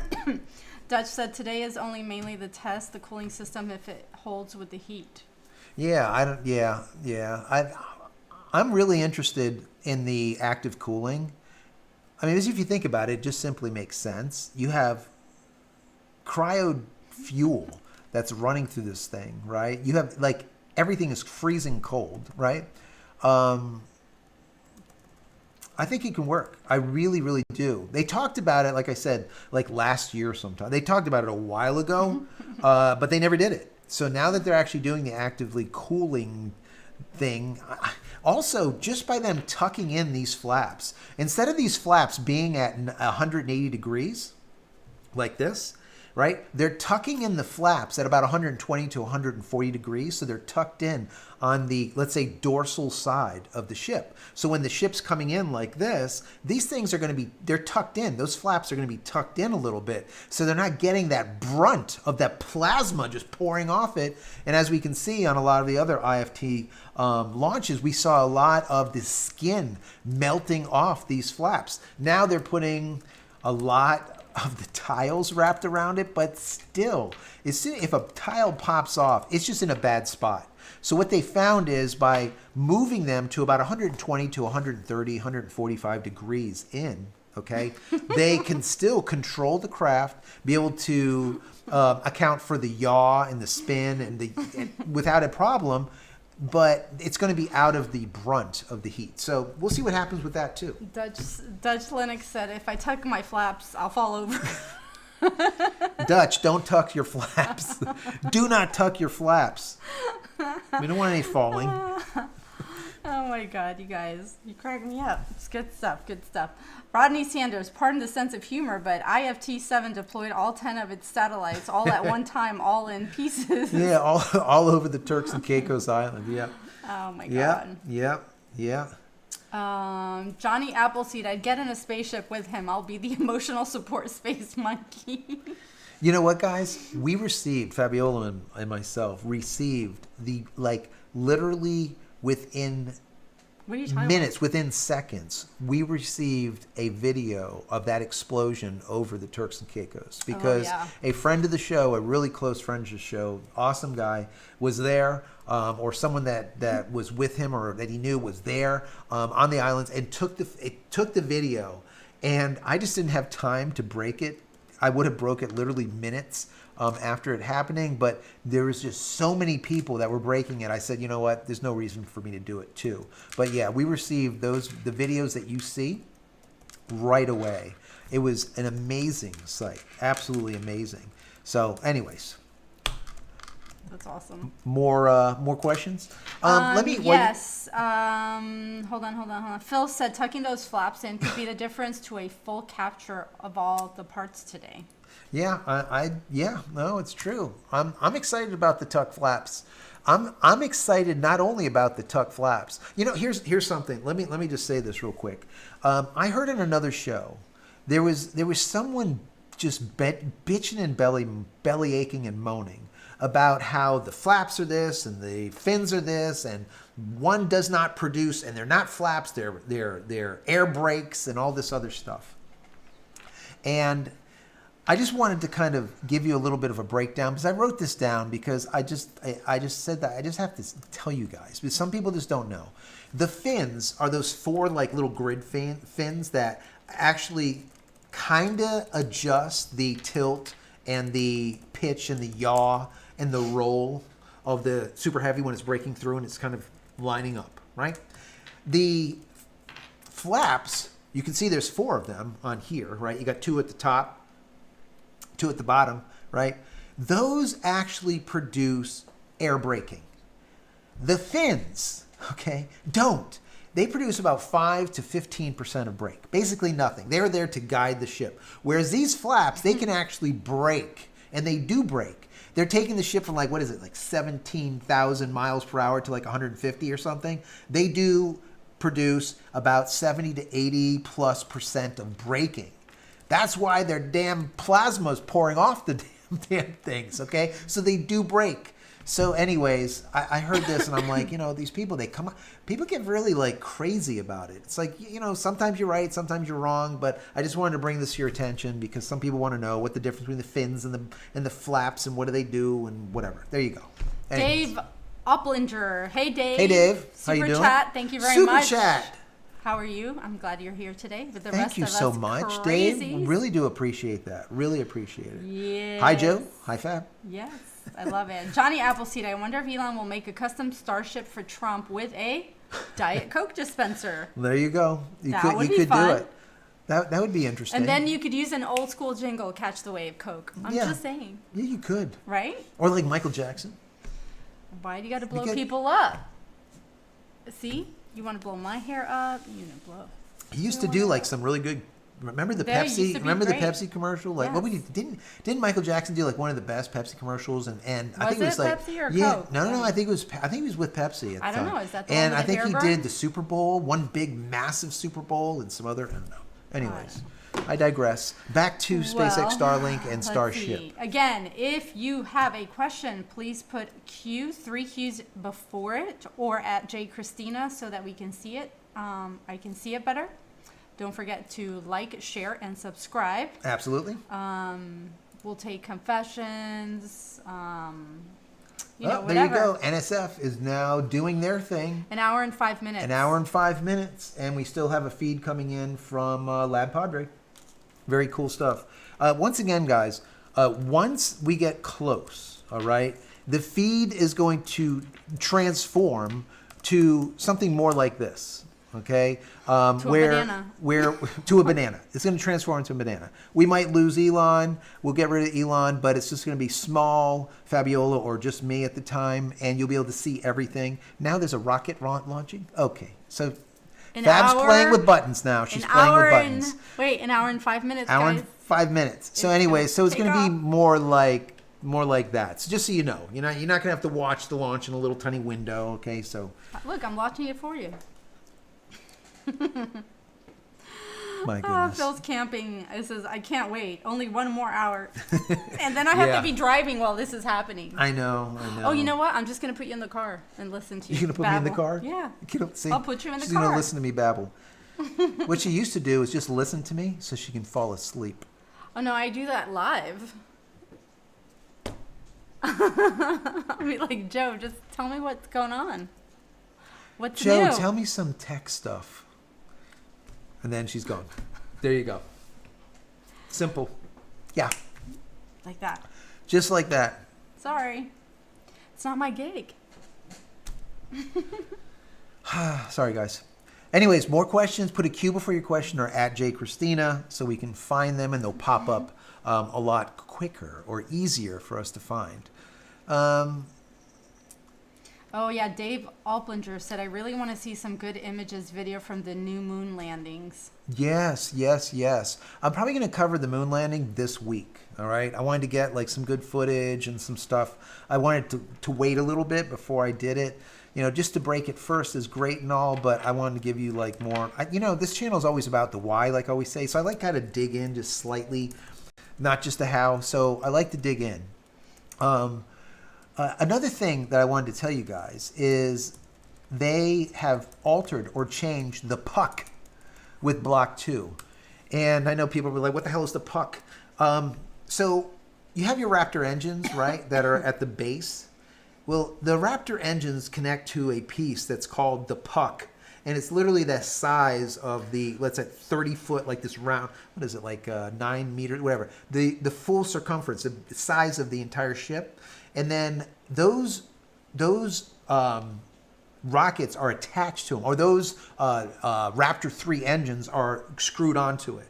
So the puck used to be about 6 or 8 inches thick. Now the puck is almost 12 inches thick. Solid, stainless, proprietary alloy. Some crazy ass shit, guys. And it's this thick now, okay? Now, that makes sense because they had problems with the harmonic. They had problems with issues, right? The fire problem. Now it's this thick. Major. Now remember, the original Block 1 units were putting out about 17,000 pounds of thrust on launch. 17,000 pounds. The new Raptor 3s, those are Raptor 2s. The new Raptor 3s are in this Block 2, now that has the big puck, are putting out 24,000 pounds of thrust. 17,000 to 24,000 now. Looking at 7,000 more pounds of thrust. It's like 43% more thrust. It is a ton. So anyways, that's where those Raptor engines are bolted, to the puck, and it changed. It is thicker, almost twice as thick. Not quite, but close to. Anyways, there you go. The puck. The puck. Yo, not Brandon. a hockey puck. I guess it looks like a hockey yo, puck. homies. What's up? I don't know. How you doing, Brandon? Let's see. Who is this person that keeps putting this? That's the new thing that we have going on. okay. So it does that. Okay, It does it cool. automatically. Because I was about to block Yeah, somebody. no, you can't do that. Okay, well, I didn't know. All right. Alrighty.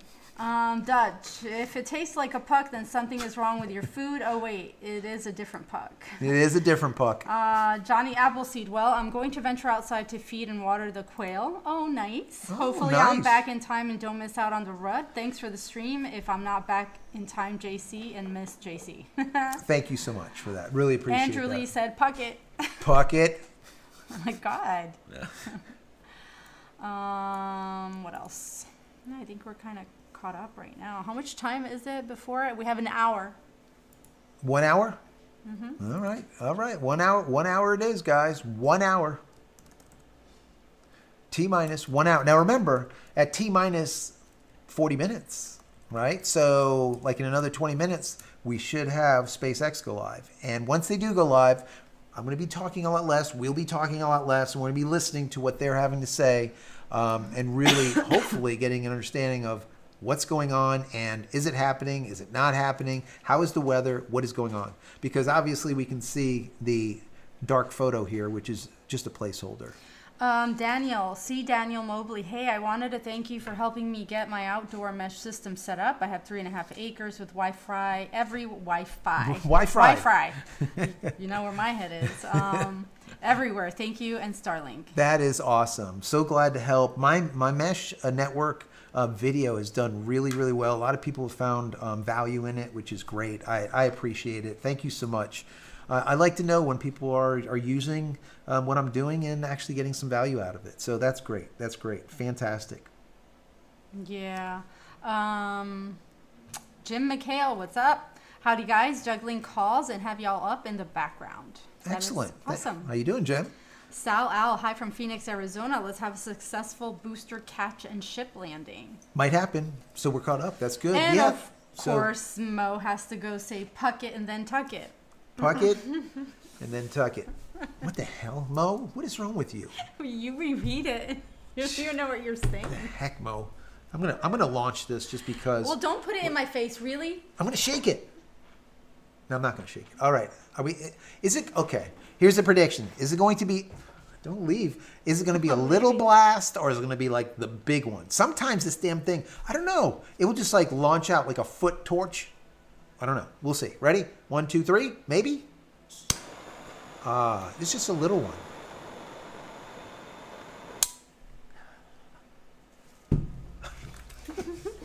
It was a small blast. What do you think about that lava lamp? Don't lie either. Oh, you can't see it. It's behind your head. I like it. I bought it. Of course I like it. It's perfect for out here. Not for in the house, but for out here. It's very That's like I can't have a robot in the house, but I can have one out here, but I can't have one out. You can't In the have a studio, robot. you can have a lava lamp and a robot. Listen, but not it's in the your house. studio. You do whatever you want. Not in the house. Not in Not my in the house. Not in the house. Have some freaky What does this ass weather robot look like? Shorting out. What and does being this weather hacked. look like? I see NSF has weather going. I see a lot of clouds going over Texas, but it looks like it's clearing up. South Texas looks like it's clearing up. Doesn't look too bad. Doesn't look bad. I think we're going to be okay. My prediction, we're going to be good. We're going to be good. This thing is going to launch. We will see. George Ordway. Current How you doing, upper George? level winds are MOD hazardous from 24,000 to 41,000. It's not good. No. I don't like to hear that, guys. I don't like to hear that. I don't know. Ken Schmidt said my Waveform Mini is arriving today. Hope to see my Wi-Fi speed increase. You should. If you have like a Generation 2 and you went to a Mini, it should go faster because you're going from like version 5 to version 6 kind of thing. So we'll see. Let me know. Let me know how much faster it is. It should be noticeable. Maybe not by a ton, but it should be noticeable. John Beam. How's the bathroom up here in Canada? Ours all finished up. Well, that is You're John, ahead of us. That is just so wonderful. You're hope ahead you of us. enjoy your beautiful bathroom. Our bathroom is not I'm done. so happy for you. Really, truly, I am. Pray for me. We're going to pray for it. Okay. Let's see. Country Soldier. How exciting this year will be. Starship getting finalized and operational. Trump in office standing for and putting America first. Good or bad, AI advancing and who knows what else. There's a lot And going who on, knows guys. what else is true. Stay lot tuned. going on. I feel like I said it, and we both said it at the end of last year. We said, 2025 is going to be like a popcorn year. You're just going to sit back with your popcorn and just watch. And that's exactly what's been happening. Every single day, there's something like crazy going on, right? There's a lot going on with politics, with SpaceX, with AI, with tech in general. There is a ton. And that's one of the reasons why I kind of rebranded the channel. When I first started this way back like 8+ years ago, I did tech, but I also did photo and video. And what ended up happening was photo and video just did like a face plant. People are just not as interested in it. So I said, you know what? I've been doing a lot of SpaceX. I've been doing a lot of Linux and alternative OSs. I did alternatives to Adobe. I did the Life After Adobe Cutting the Cord series. I did the Life After Microsoft Windows Cutting the Cord series with Linux. I've been doing a lot of this kind of stuff. So I said, you know what? Let's rebrand and just take it full space, full Starlink, full tech. And I'll do a little bit of piecemeal here and there of the photo and video stuff. I'll kind of put it in there if it warrants it. If not, then I won't. So that's kind of what we're doing, just so you know. Let's see. Once again, put a Q before your question, or at JCristina. Put 3 Qs before your question. Put 3 Qs. That works. Yes. Michael Bartleg. I hope they put a camera on one of the sats so we can see the ship from the sat. That would be cool. I love that idea. My understanding is since they're going to deploy them so low, they're not going to be in orbit for very long. So that would be great. I would love to see that. Just radioing back those images of the ship. That would be a cool shot. Like I said before, I think they have 30 onboard high-def cameras now. So we should get some really good footage today. So I'm there for it. I'm excited. Let's see. Timothy. Merch question. Have considered a SS Starship Martini shaker dispenser. That'd be great. I like that. You like that? Yeah. But I think it would probably be a Is it a copyright thing? Because it would be like. Well, yeah, I mean, you couldn't use like I couldn't make something with SpaceX's logo on it, or No, something but like even that. if you made something like this and it was that, wouldn't it be kind of like? Yeah, I mean, it would have to be. You have to vary it by a certain 10%, Mm-hmm. 20%. You have to change it up a little bit. If not, it's an IP attorney's absolute wet dream, intellectual property. An IP attorney's wet dream. So yeah, you have to Wow. be careful for sure. William Babrick, how you doing? Mo just saw live and was like, "Holy crumb, I missed out." But good, it's still on. It is still on. We are at T-minus leaving in about 5 53 minutes. minutes. I'm T-5. She's T-5. We have, I believe, SpaceX should be going live in about 10 minutes. So, any questions, definitely put them in there now. And then, of course, once this launches and everything, we're going to stay around for a bit after. Dutch has a question, honest question. Why are you not finishing the bathroom? Do you like things half done so much that you won't finish it? Maybe that's it. Maybe that is it. Maybe I feel like if I complete it, then there'll be something else. Could it be that? I tried. Anyways, Try launching John this thing out. said your gas is going up. Tariffs on Canada. Well, That will happen. That will happen. Phil's camping. Talking Starship. 3D printed a 200 centimeter long World War II battleship. Putting the finishing touches on it now. That is so cool. That is cool. cool. I would like to get a 3D printer and print like little little mini versions of this. Maybe change them up a little bit. I think it'd just be kind of cool. I don't know. I mean, I do the shirts. If you guys don't know it, if you go over to JCristina.com, once again, JCristina.com, you go to shop, you'll see like my shirts, all of my merch, my tees, Dark Moon tees, all of the products I've invented and patented over the last 10 years, from the Focus Pyramid to the PRT to the Aurora Camera Care products, all of that stuff. You'll see my book that I wrote, How to Create a Digital Fort Knox, Backing Up Your Digital Life. That book I wrote when I created an Unraid server. And anyways, all of my books, everything. So if you go to jcristina.com, go to shop, see if there's something there you like, pick it up. Support me, support the channel. That'd be awesome. Planet Earth, a fab finished bathroom is like the Abbott and Costello routine.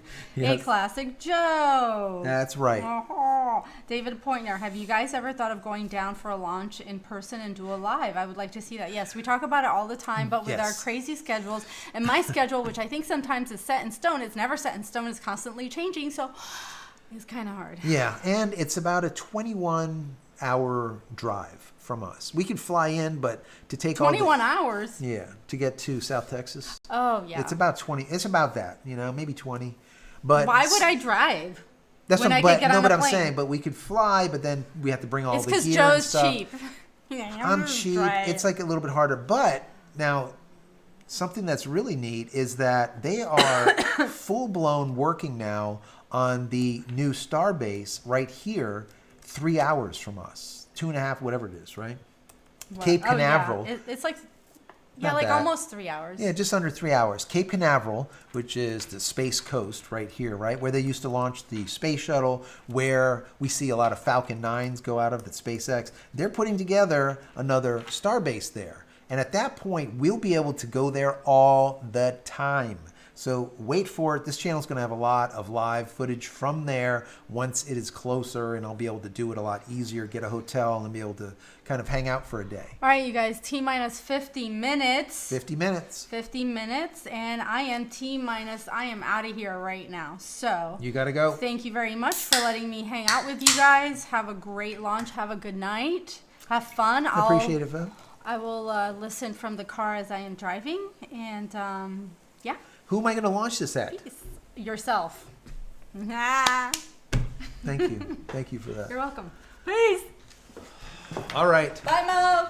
Bye, Dutch. Bye, Peter. Thank you, babe. Bye, y'all. Drive safe. I shall. Where are my keys? I don't know what you did with your keys. Did you put them over here? Oh, no, you have them. I have them. Yeah. Bye. All right. We'll see you. Drive safe. Bye. So, guys, it's now just me. It was raining. Is it raining? All right. So, it's raining out. Speaking about rain, if you are looking to have or get SpaceX Starlink, right, there is a thing called rain fade, and you will lose signal with SpaceX Starlink. The newer dish, you don't lose as much signal, but you still can. So why are we not losing signal? The reason we're not losing signal is because I have SpaceX Starlink hooked up, I have a fiber connection hooked up, and I have a T-Mobile home internet connection hooked up. I figure if one goes down, I don't really care. And all of those connections are into a Raspberry Pi. Okay. If you're a nerd or a geek, this is what I'm using for my router. I did a whole video about it, and I have all 3 feeds going into here, fully redundant. So it doesn't matter if fiber shut down, it doesn't matter if Starlink shuts down, it doesn't matter if T-Mobile shuts down, we're still going to be able to broadcast. So whereas in the past, that wasn't always the case. So bear in mind, rain fade is a thing, but my understanding is with the new dish, you have a little bit less rain fade as with the older dish. So we'll see.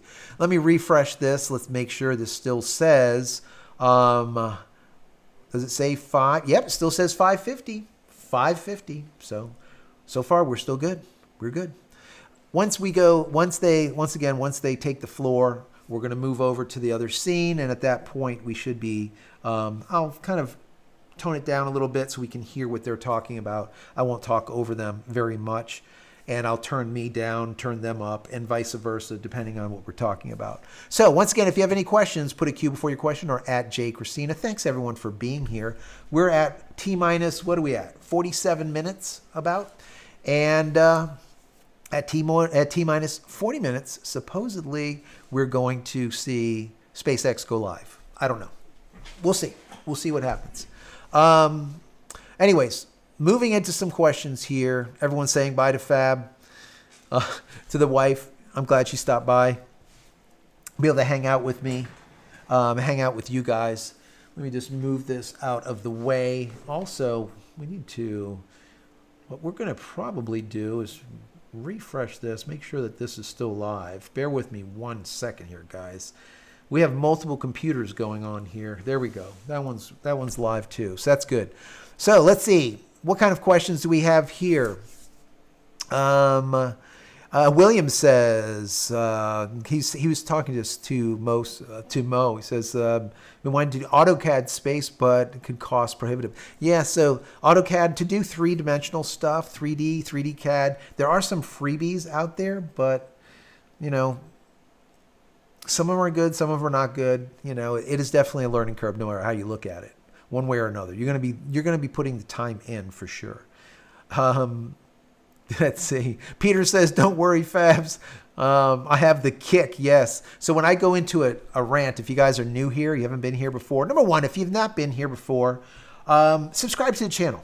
All right, I would really appreciate that. This channel has about 430 to 100, I think it's 435 SpaceX Starlink videos. That's SpaceX, that's including all of the Starship launches and all of the Starlink coverage. I've been doing Starlink coverage for about 45 months, ever since the very beginning, the very first one. I was one of the first coming out of beta. I have dish number 2000 or 2006, somewhere around there, I think the number was, off it. From way back at the very, very beginning at the Generation 2s, just coming out of Gen 1s, the round dish, right? So I've been doing this for a long time. So there's a lot of information. So when you're done watching this, you can always go into that playlist, the Starlink playlist, and you'll have a ton of hours of stuff to kind of review and learn something. So I always say that this channel is not just about the how and teaching you something. It's always about the why. And I try to give you the why behind it so that you can actually do something and just know what is the source behind it. So if things change, you can still kind of move forward with it. It's kind of like, giving someone a fish or teaching them how to fish. That's the way I look at it. Anyways, that's my rant for a second. Let's see. Let me see. John says version 1 have never lost signal due to rain. Yeah, so John Beam was talking about version 1, the original round dish, not losing signal due to rain. That was true. There's a lot of people that use that dish that do not lose signal with light rain. what I've noticed down here in South Florida, we get monsoon crazy ass rain, like really bad rain here. And when we do get those storms and everything is black and it's like a hurricane, like a tornado weather, it does go down. Even the version 1s, because we have a buddy of mine that has a version 1. They do go down. But with light rain, no problem, no fade. Whereas the version 2s, version 3s, so on and so forth, they had more of a problem with rain. Let's see. Looks like a go. George says they're charging it. Yep, they are. They are. So let me take a look here real quick. Let me refresh this. We're going to get a timeline here. Let me move down to countdown here. So, yeah. So at 45 minutes is when they, as you can see here, I brought it up on the screen. At 45 minutes or 46 minutes, that's when the lock gets the original loaded on when the load of the liquid oxygen starts at 46 minutes. And at 43 minutes is when the methane starts. So as of right now, being at T minus, 58 minutes or something, they are, if they're loading the oxygen already, liquid oxygen as well as methane, that's a little bit early. But maybe that launch is going to happen sooner than we think. It's possible. Once again, that's at T minus 45 or 46. So let's go back up here. Let me hit watch and make sure. Yep, we're still go. It says 5:59. We'll see. We'll see what happens. We will see. They should be live in about 11 minutes, 12 minutes. Then we'll know for sure, 100%. Let's see. Moving on. I see a bunch of kicks. Thank you for that, Dutch Linux. Thank you.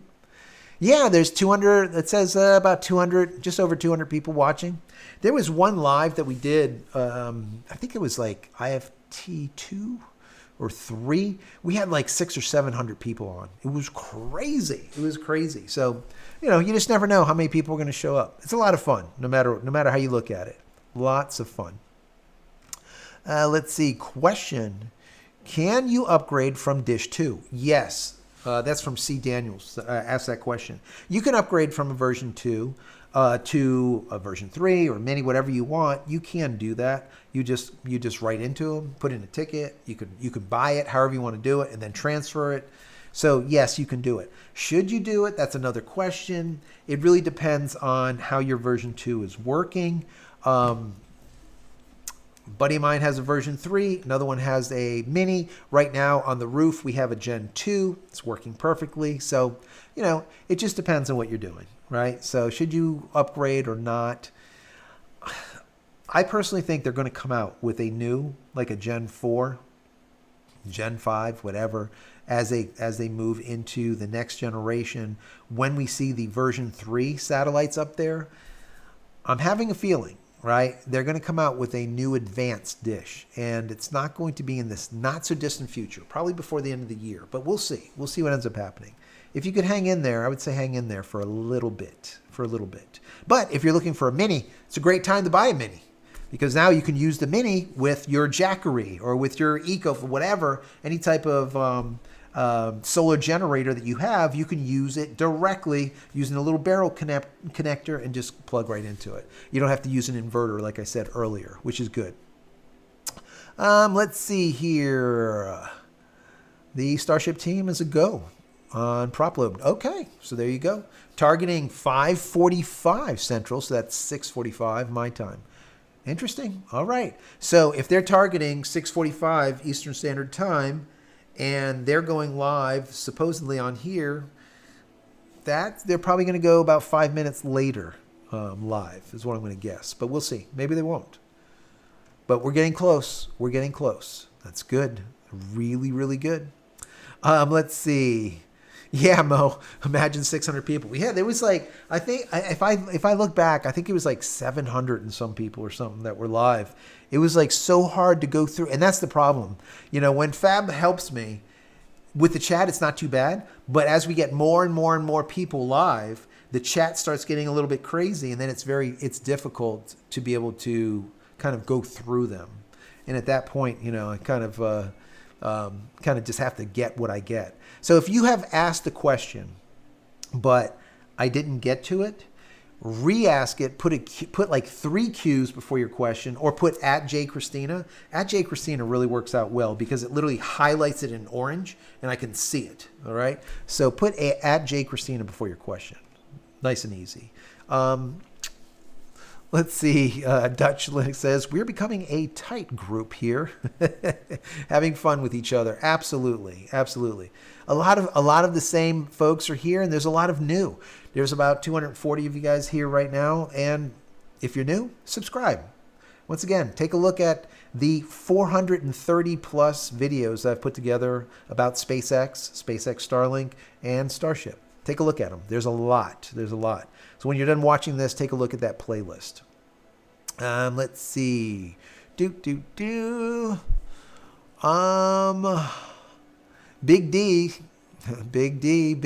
1395 says, is a particular launch dealing with the newest satellites?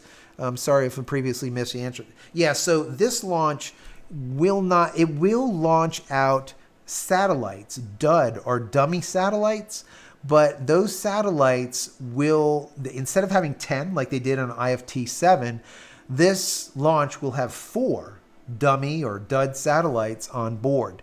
Now, this is just about seeing that the mechanism that launches it, the PEZ dispenser, actually works. And they did an upgrade to the IFT-7's PEZ dispenser, so this one is even newer. The other one blew up, so they didn't even know if it worked, but they made changes so it's easily loaded, let's say. There are some other things that they did, which is great. So this launch is really going to be about testing the thermals, testing the new active cooling tiles, testing that PEZ dispenser, testing to see if they can do a trifecta and actually do a triple catch and actually catch again. This will be the 3rd catch for the Super Heavy. A lot of testing will be happening on this launch. So they once again took those flaps and they brought them into the dorsal side. So instead of at 180 degrees, right, they're sitting at about 120 degrees. So they're tucked in, maybe 130 degrees. They're tucked in. So that's really good. So once again, there's a lot going on with this launch. A lot to see. A lot to blow up.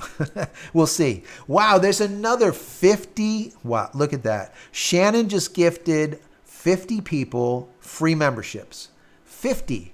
Shannon, you have outdid yourself tonight. Oh my goodness. Say thank you, Shannon, or say thank you to Baja Racing Gear, which is Shannon. Say thank you if you received one of those free memberships. Really appreciate that. Wow. That is amazing. Absolutely amazing. Thank you, guys.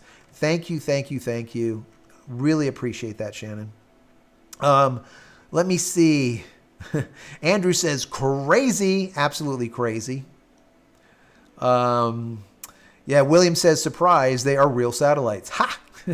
Yeah, hope you disable ads, Doug says. You know what? Honestly, they are set to like off, or just like what's going on right now, as you can see. This is the NSF channel. What's going on is an ad. Let me hit skip.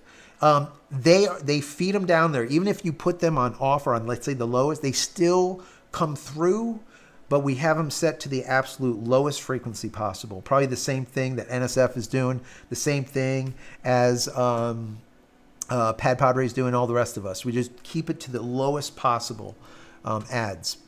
Let's see, moving on. Let's see. Thank you so much once again, Shannon. Really appreciate that. Ricky says, I added a Gen 3 router to my articulating dish. That means you have a Gen 2 dish, and it keeps going to sleep. Yes, I've heard people having problems with that. So I would write into SpaceX about that because I've heard that to be a issue. So find out about that. Using a Gen 2 with a Gen 3 issues, check on that, all right? I've heard also people having problems. So yes, Mo says, the Baja Bomb, absolutely. Thank you for that. Let me go ahead and refresh their site, make sure that they are not live yet. Nope, it still says 5:59. They should be live, 5:59, so we will see. Hanging in there. We will turn them up and listen to them as soon as they go live. Let's see. Moving down. Moving down. If you have a question, put a Q for your question, or 3 Qs, or at JCristina. Either which way, that works out great. Carl says, settings, Starlink, sleep schedule, toggle, enable sleep schedule, off. Yes, that is how you do it, to set sleep off, or you can actually schedule sleep. But for some reason, what he was talking about is using the Gen 2 with the Gen 3. For some reason, sometimes it'll go to sleep for no reason. It just happens. And I've heard other people say that on the channel. So I don't know. Maybe try that. Just try that. If for some reason yours is turned on and it's not set for off on the sleep cycle, turn it to off for sure. Baja Racing, a veteran-owned Colorado in Phoenix, Colorado. That's from Coolwater. Thank you for that. Thank you. Veteran-owned. Phil's Camping. It's crazy how tall that thing is. Yeah. And actually, it's taller. So the Block 1 was about, what is it, 9, I think it's like 9 meters. Is it 9 meters? I think it's about that. It is shorter. It is definitely shorter. So the new block, the Block 2, is larger, and the reason being is it's got bigger tanks in it. It's holding 25% more fuel. So it is definitely bigger. The flaps have gotten smaller. It's become lighter weight, meaning that the dry weight of the craft is actually lighter from Block 1 to Block 2, which is interesting, considering it's bigger and it's now holding more fuel.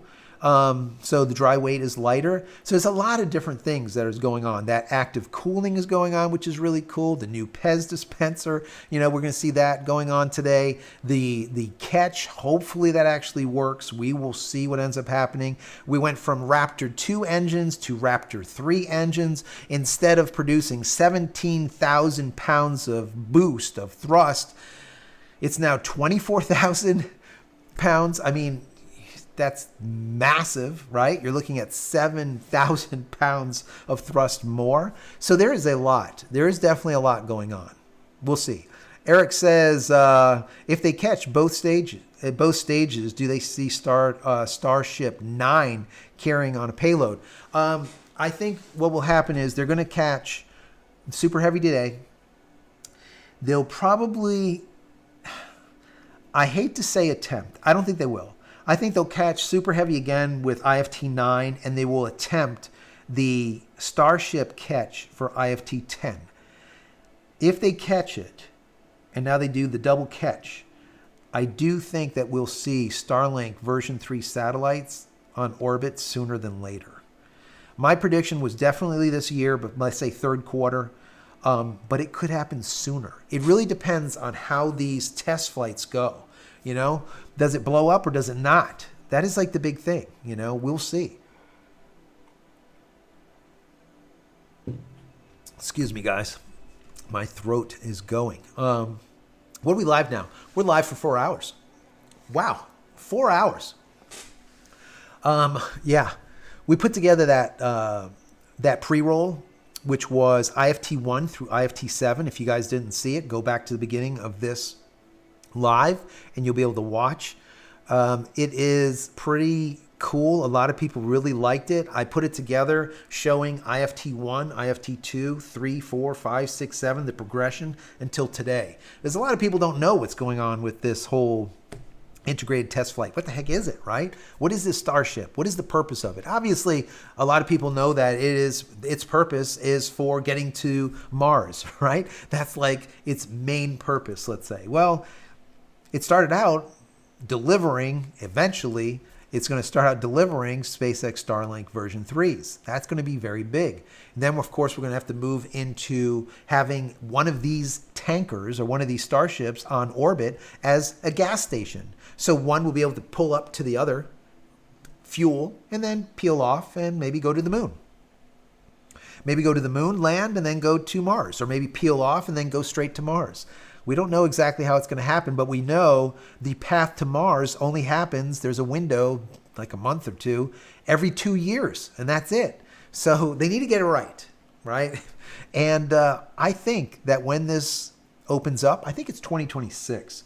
If you guys know it, Put it down in the chat. I could be wrong, but I think it's 2026 is when the next time that we can actually launch to Mars, when that window of opportunity, and I think it's at the end, if memory serves me, but I got that ADD thing, so sometimes it doesn't.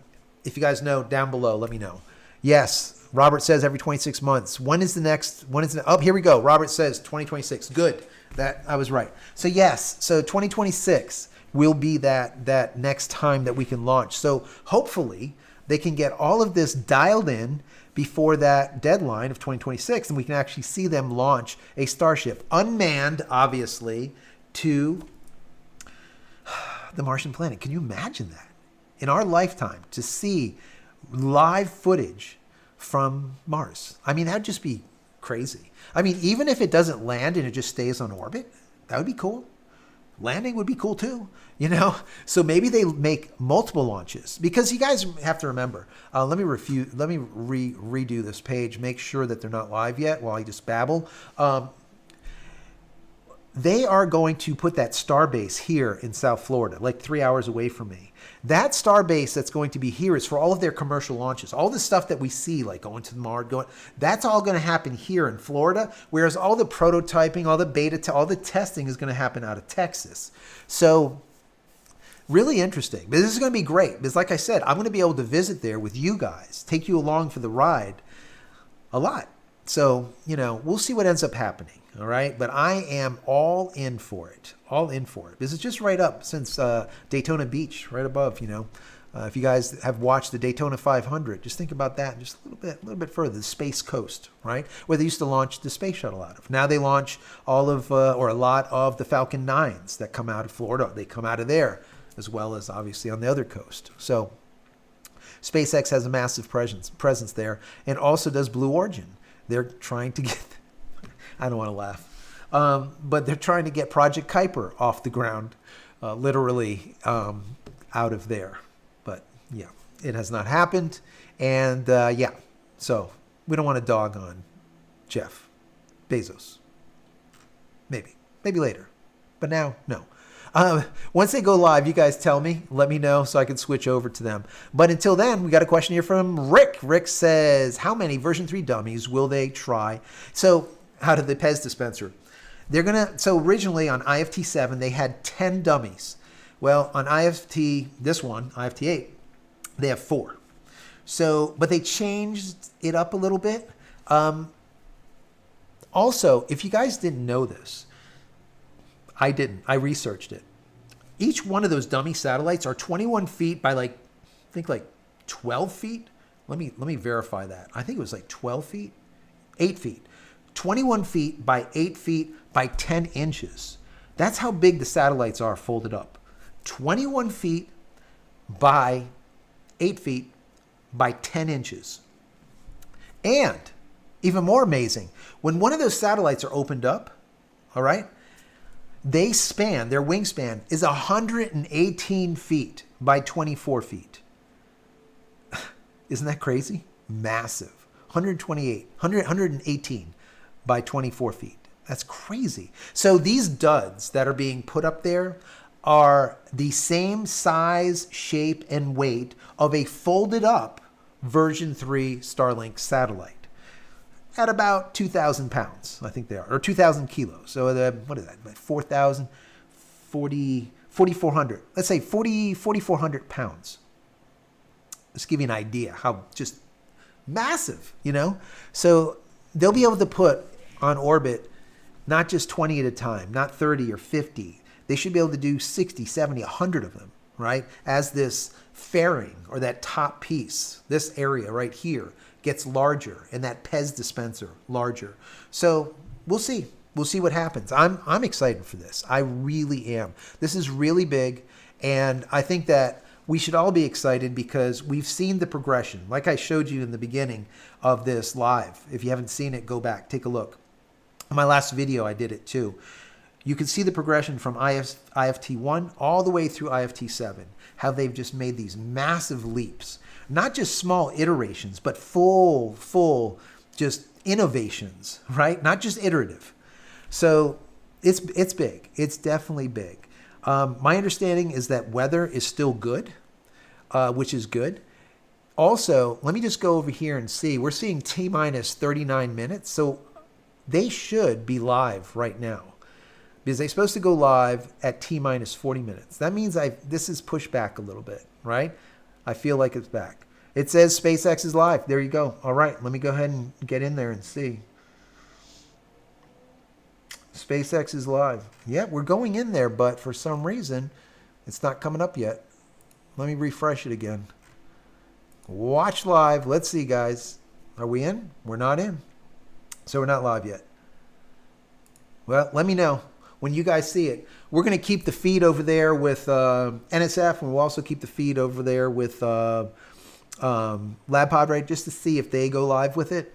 And we'll know that we should go live at the same time. So we'll see. Anyways, if you have any questions, let me know. All right, put a Q before your question, or triple Q, or put at JCristina, either which way. We got 333 people out there. If you're new, subscribe. Like I said, I have about 430 videos about SpaceX Starlink, helpful how-tos, tips, tricks, what to do, what not to do, what to buy, what not to buy. And like I always say on this channel, I give you the why, not just the how, on all of it. So definitely when you're done watching this, take a look. If you look at the channel and take a look at the playlist, you'll see a playlist that's called SpaceX Starlink or something. Click on that. 435 videos I've put together just for you. Once again, helpful, hopefully helpful. A lot of people seem to have got a lot of information from it, so we'll see. Take a look once again when you're done watching this. And subscribe, throw the notification on, because on Fridays, I'm usually doing a live with my wife sometimes. She'll be here hanging out, talking about tech, talking about all of the Starlink as well as the Starship stuff. So whatever's going on, AI, we're talking about it. Let's see, anything yet? I don't see it. We're still seeing T-minus 37 minutes. Methane, liquid oxygen, obviously is flowing. There we go. We're hitting it. We're hitting it, guys. Let me go ahead and switch over. Let me switch over. There it is. Let's see. Let's see if it goes. It is on. All right, guys, we're going to move over some audio to them. And I'm going to bring my audio down just a little bit. Which comes in at 35 meters. Our Falcon 9 rocket, which is has the payload fairing attached, is double the height of the Millennium Falcon at 70 meters, and twice nearly the size of that is the fully stacked Starship, just over 123 meters tall. The ship is about 52 meters tall, and the Super Heavy booster alone stands at about 71 meters. So it's pretty big, and we do have plans to make the ship and booster even taller in the future, if you can imagine. And Starship itself features two major parts. We've got ship, that's the fully reusable upper stage powered by 6 Raptor engines. And then we have the Super Heavy booster that's fully reusable first stage with 33 of those Raptor engines powering it. Thanks for the sound. Super Heavy, the most powerful rocket ever flown. It's designed to launch, return, refuel, launch again with 0 refurb. And to make all of that happen, we also have Stage 0. That's everything else you see around it that enables Starship to fly. The tower, the orbital launch mount, quick disconnects, prop farm, everything. Stage 0 is also just as critical to achieving that rapid reuse as Starship itself. Back on the rocket, the ship features 6 Raptors, 3 of them for sea-level engines and 3 for vacuum engines. Raptor Vacuum, or RVAC, is a similar design to the Raptor engine, but features a larger exhaust section and a larger expansion nozzle to maximize the engine's efficiency in space. It's also designed for vertical takeoff and landing on any hard surface, useful for when you're taking off from a place like Mars that's still waiting for its first launch tower. And that ship is outfitted with 4 flaps that are used to control the vehicle's attitude during subsonic flight and to enable a precision landing. The 2 upper ones are right here. And then to achieve full reusability, the ship has to survive entry not just once, but multiple times every single time we send it up and bring it back. It does that with its heat shield, which we iterate on every single flight as we're just building towards a heat shield that requires no refurbishment. The one today, it's still composed of those thousands of hexagonal ceramic tiles, and they're designed to insulate the vehicle during that atmospheric reentry where some of those temperatures spike up as high as about 2,600 degrees Fahrenheit. That's one of the real big things we're still working on. Rapidly reusable heat shield has never existed in history, so just continuously improving on it right now is just a key focus for all of these flight tests. And then there in between the first and second stages is our hot stage. We saw that in action first starting on Flight 2. The hot staging maneuver is when the upper stage engines are ignited before the booster engines are completely cut off.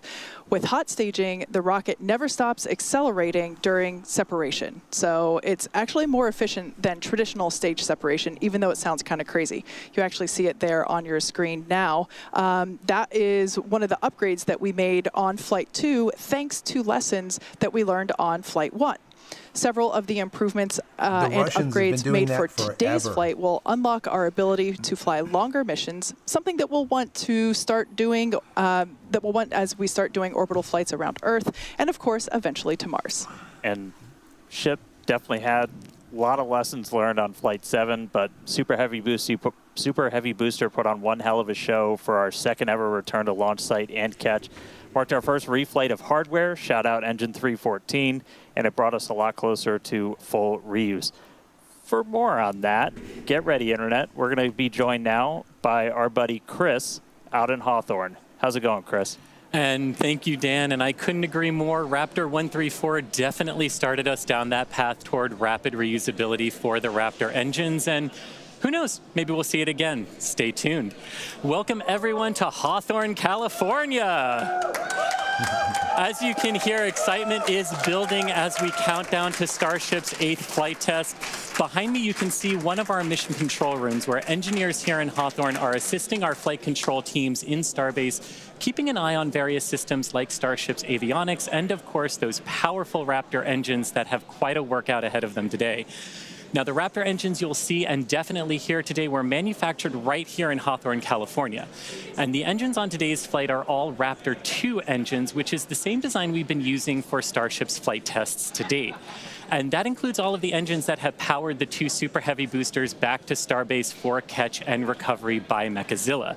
But here at SpaceX, we like to continuously improve our designs by eliminating the parts we don't need. We call this applying the algorithm, and that helps us simplify designs and drives us toward rapid, reliable reuse. And that's just what we're doing with our Raptor engines, like you can see here on your screen. Unbelievable. I love this family photo of the Raptors because it really shows you the unprecedented step forward in rocket design that Raptor 3 is. And you can really tell that we applied the algorithm here, questioning the requirements for the engine, finding the parts we didn't need, and then optimizing for manufacturability and reuse. Now, one of the cool things about Raptor 3 is that it eliminates the large and heavy engine heat shields, which means that when we move from the Raptor 2 to the Raptor 3 engines on Starship, each Raptor 3 engine is going to save us about 1.1 metric tons of mass, and that's a lot of mass when you multiply that by 39 or more engines. So Raptor 3 will help us increase Starship's efficiency and as well as the amount of mass that Starship is able to deliver to space. And I gotta say personally, it's really exciting to be looking at the engine that will make life multiplanetary, beginning with Mars. But before we get to Mars, we still have a lot of important and critical development work to do. And it's flight tests like today's that help us do just that. So as we get ready for Flight 8, let's take a look back at last month's Flight 7.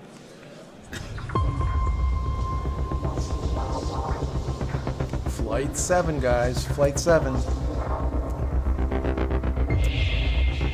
I thought this one was going to work. Flight director is go for launch. T-minus 5, 4, 3, 2, 1.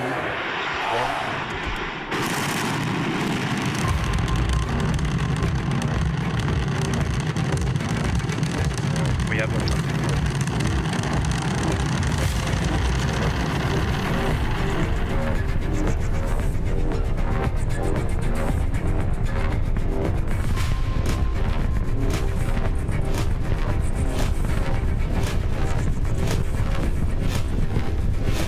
In the chat, how many people think that we're going to see a third, the trifecta catch today? Do you think Super Heavy is going to be caught, or do you think it's going to be landing in the Gulf of Mexico? Max Q. In the chat, let me know. What do you think? Catch or no catch? All right, we got a lot of catches.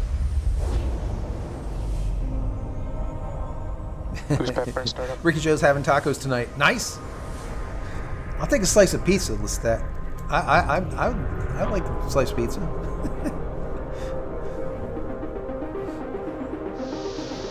Fabiola had to go to work, so I'm going to be on my own with my son. Maybe we'll get some pizza. We are go for booster return. Whenever I see this catch, it's just unbelievable to me how it's even possible. It looks fake, right? It looks like something that's green screened or something. I love that too, when it breaks the sound barrier and you can see the clouds just right there. It's so crazy. It is a beautiful thing.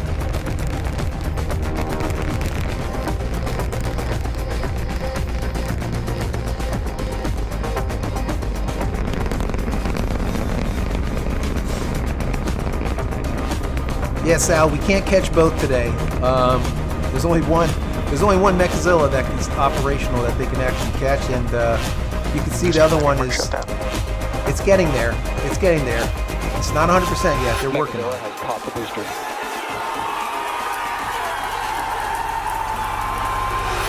That's right, Mark. No RUD today. No RUD, Mark. I agree.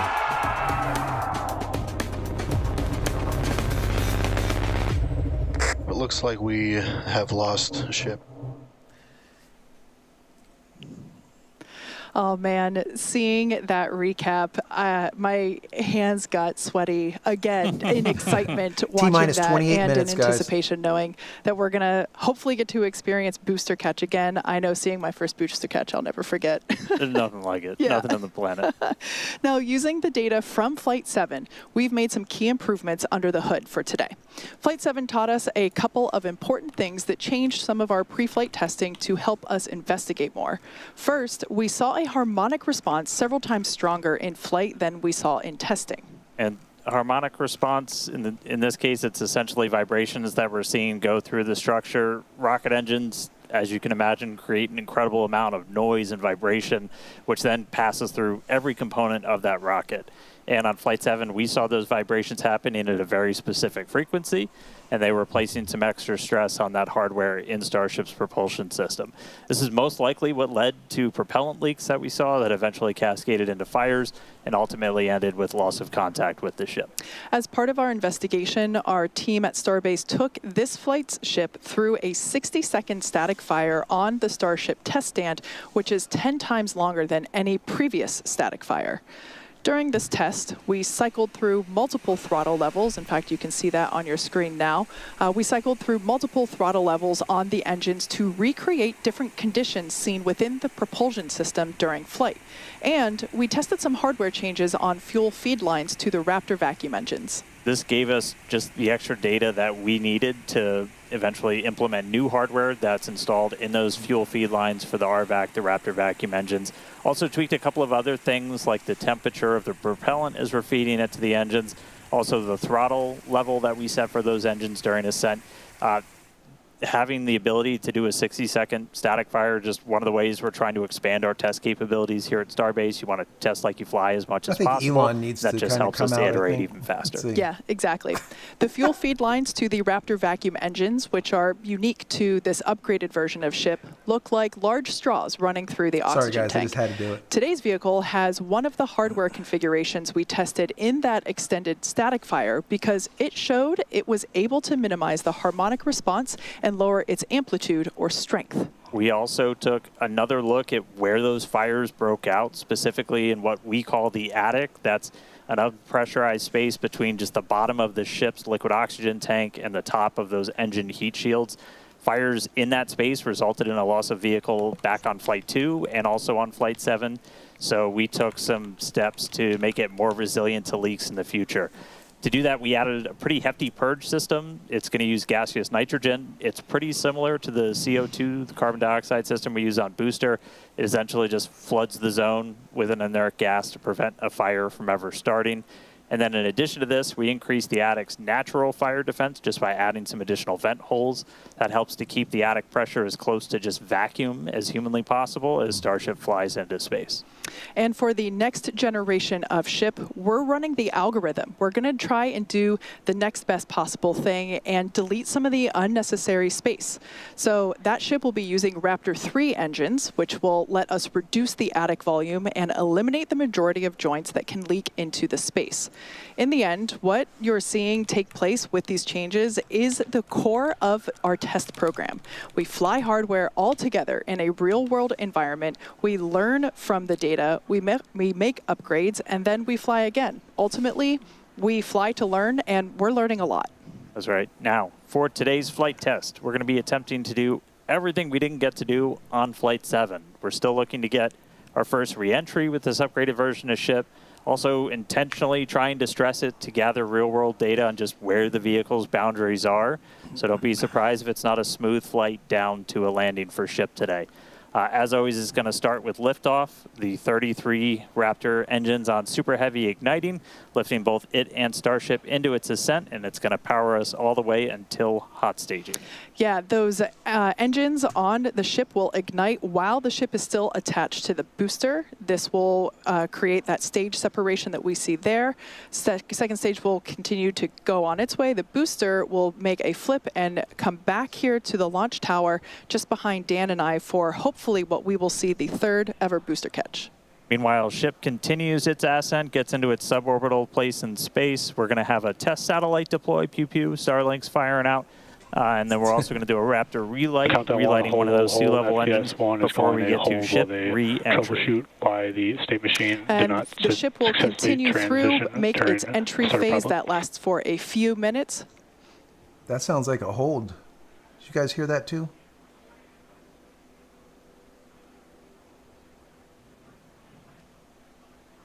And if some comms did just go out, we heard that an operator hold got in, so they are troubleshooting one issue. As we continue to move through prop load, we'll get some more details on what caused the hold, and if we start to reset to a new T0. We are still loading prop on the vehicle, so essentially putting that hold in means that if we get through everything and we hit that T-minus 40-second mark, we'll hold there and wait to clear the issue if we haven't cleared it at some point in the next 20 minutes. Yeah, at T-minus 20. Yeah, for those that are unfamiliar, that T-minus 40-second period is an opportunity to troubleshoot, unlike our Falcon timeline. So we do have a little bit of leeway.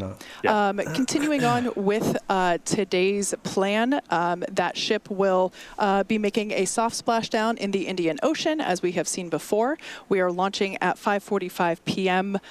Today. This evening launch will allow us to have daytime views of the ship as it makes its splashdown. So, yeah, good news. It's a lot on ship's plate, but we're still hyper-focused on finding all of those real-world limits of Starship. We want to be able to prepare to return ship to launch site and catch it. A lot of these recent upgrades are just made to enable that to actually happen.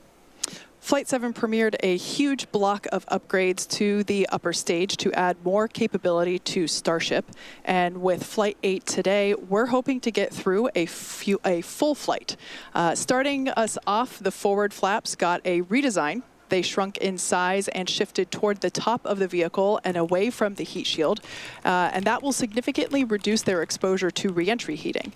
Also, by making Starship 2 meters taller, we added about 25% more propellant volume, along with propulsion upgrades such as vacuum jacketing of the feed lines, new fuel feed line system for Raptor vacuum engines, and an improved propulsion avionics module. Yeah, ship got a little bit taller. That extra prop's going to allow us to fly those longer missions. We're not planning on stretching it a whole lot more beyond this in future ones, but then, you know, once we're flying the next version a lot, it'll be going. Just like the previous flight, a lot of tiles have been purposely removed. As again, we're trying to stress test all of the vulnerable areas, call this the missing tile test. Those tiles are removed in strategic locations all across the vehicle, including critical areas like those tanks and over the flap seals, as we use this flight to just really push those boundaries. In addition to that, we have some metallic tiles, again, that are being tested, including one on the right of this animation that has some active cooling built in. The vehicle's avionics also underwent a complete redesign with things like 4 upgraded Starlink terminals, combining Starlink, global navigation, and RF communications. You can see that location there on your screen. And on the sides of the vehicle, non-structural versions of the ship's catch fittings are installed to test the thermal performance, along with a smoothed and tapered edge on one section of the tile line to address hotspots that we observed during Flight 6. And once more, we're back at testing some radar sensors on those tower catch arms. We did that last flight. We're doing it again as we look for some additional ways to measure the distance between the arms and the vehicle. Catching the ship's going to be pretty different from catching the booster. It does that flip right before, so your antennas are going to rapidly reorient. And so just having any extra sensors on the ground side, you're adding extra layers of control while the ship and tower talk to each other for a catch. In another first, Starship will deploy 4 Starlink simulators. They are similar in size to our next generation Starlink satellites. With unparalleled payload capacity and full reusability, Starship will be able to deploy our more advanced V3 Starlink satellites, which will revolutionize global connectivity with Starlink all over again.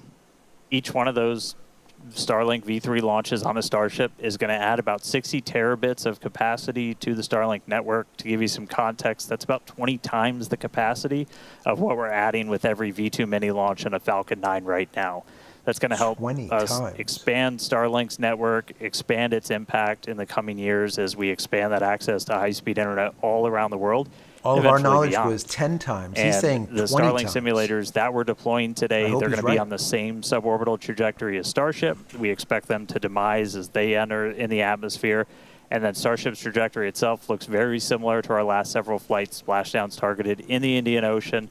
And on top of all of that, we're also going to relight a single Raptor engine again while in space. We're just trying to get data on in-space Raptor burns. You're going to need those for deorbit burns when we're doing orbital missions, and eventually when we're doing missions way beyond Earth and we're on our way to Mars. Yeah, so just like you said earlier, Dan, there's a lot on Starship's plate for today.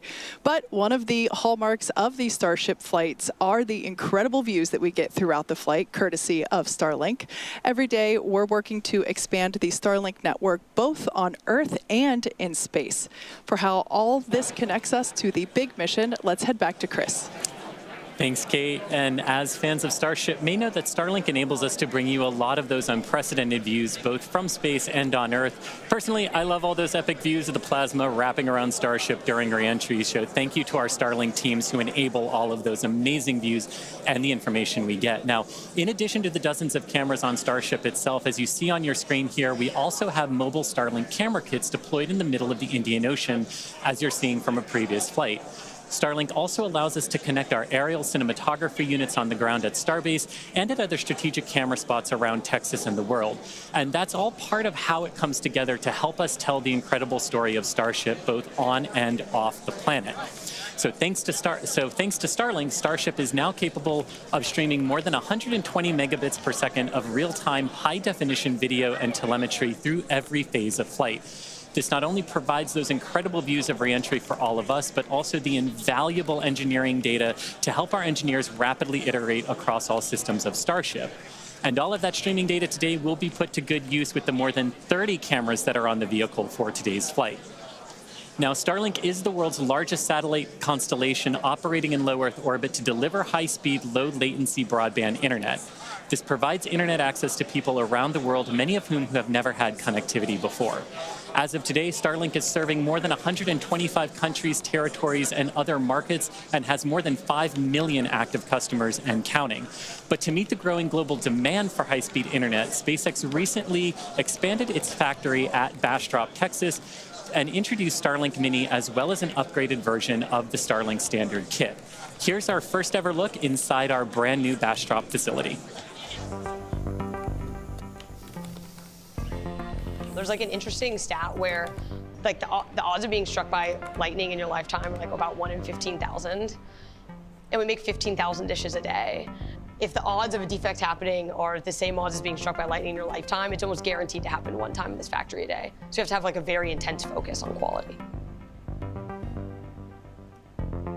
Right now, we're in Bastrop, Texas at the Starlink manufacturing site, just about 20 miles east of downtown Austin. So the main function of this site is to produce our standard Starlink kits. Right now, we're producing 15,000 a day straight out of the factory.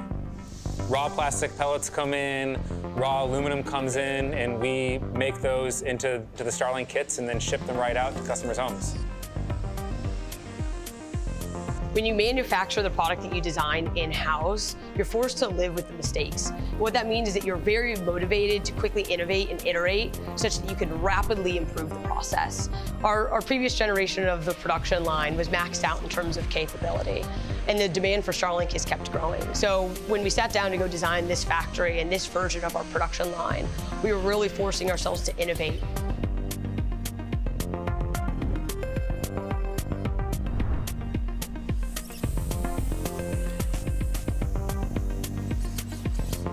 The future of this factory is growth. We're in the middle right now of constructing an expansion to our current factory. We're going to add over 1 million square feet of manufacturing space over the course of this year and allow us to continue to insource more of our manufacturing processes so we can continue to go from raw material to completed kit within the walls of this factory.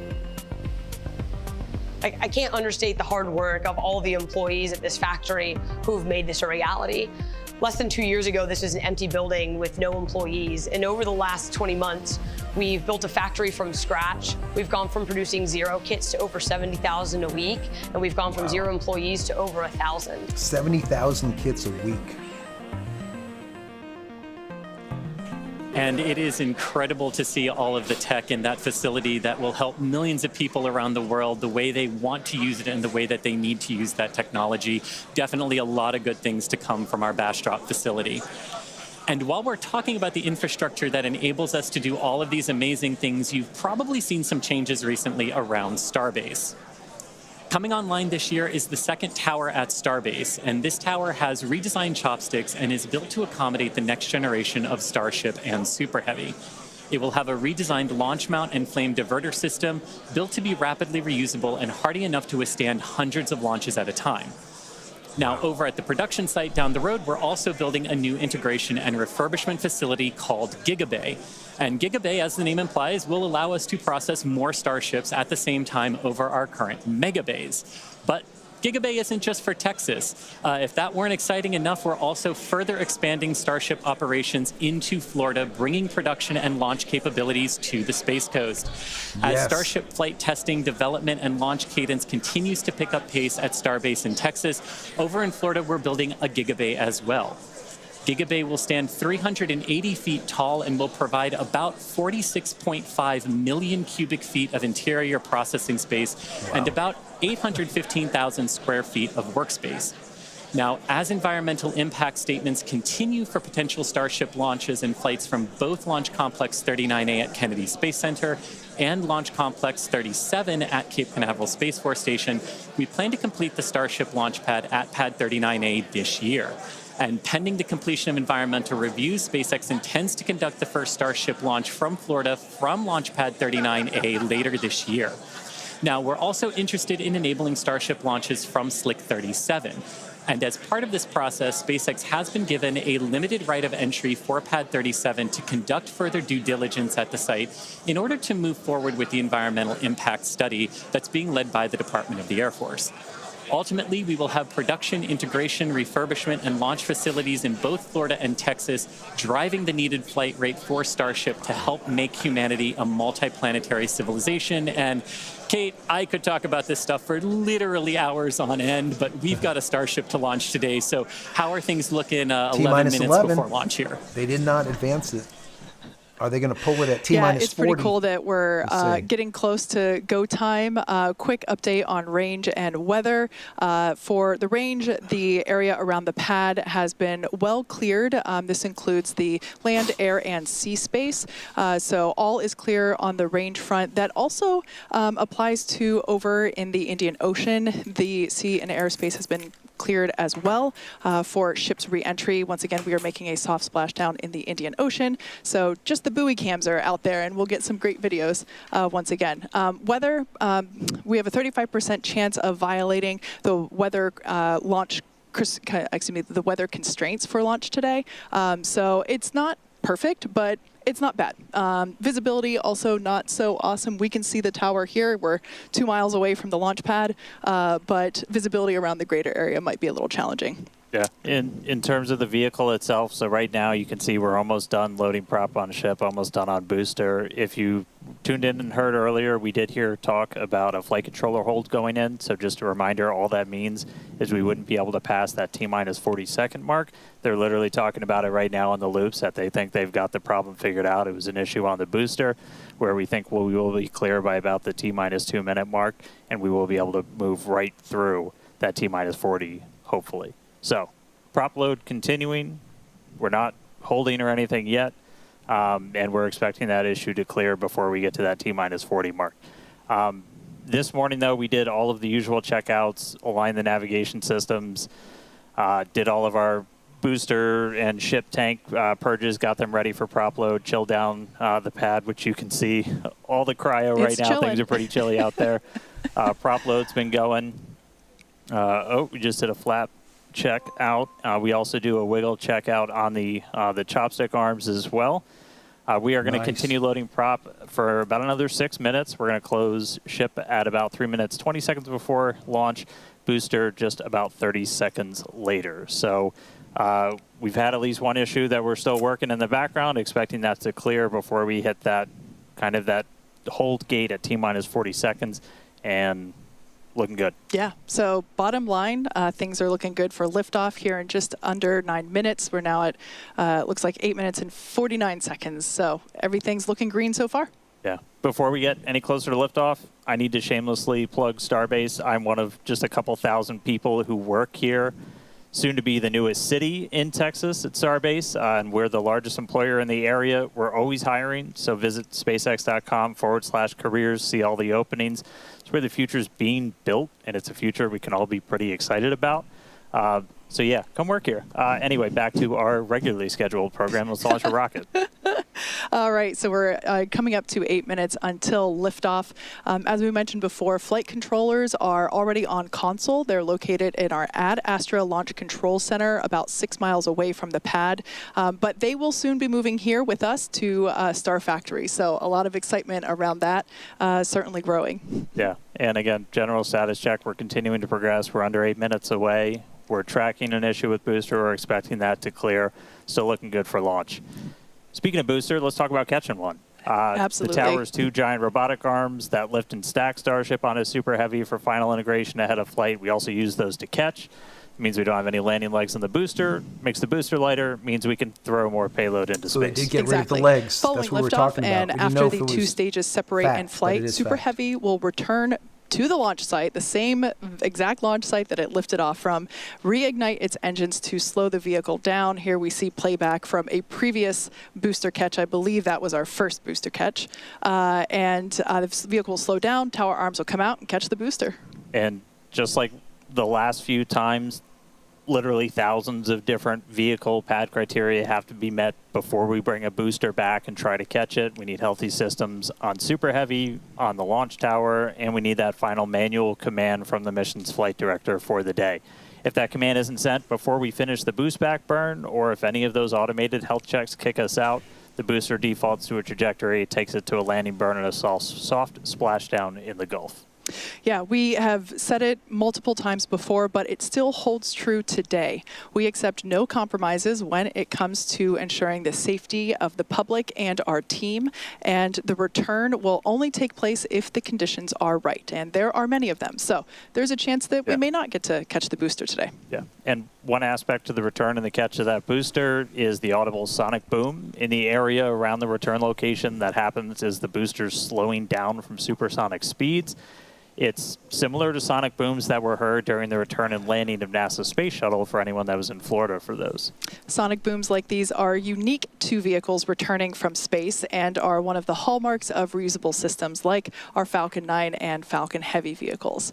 The general impact to those in the surrounding area of a sonic boom is basically a brief thunder-like noise. And I've heard sonic booms before, but I got to experience my first in-person Starship sonic boom on Flight 7, and I can confirm it's pretty fun to experience.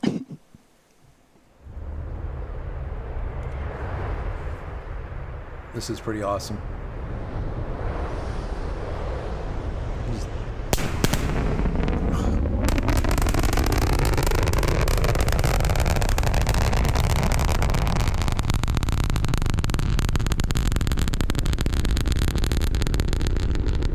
That does not get old. That does not get old. Is that amazing or what? And as someone who has heard sonic booms many times in Florida, they are definitely a hallmark, and what a way to announce a returning space vehicle's return for reuse. Now, here in California, as you can imagine, the excitement is growing here. The crowd is growing. Kate mentioned our flight controllers in Ad Astra in Texas. Here in Hawthorne, we also have controllers on console in Mission Control, helping those teams in Texas monitor Starship's various systems, including the avionics and those 39 Raptor engines that were built right here in Hawthorne. Now, with 4 minutes, 30 seconds to go, Dan and Kate, how are we looking for a launch today?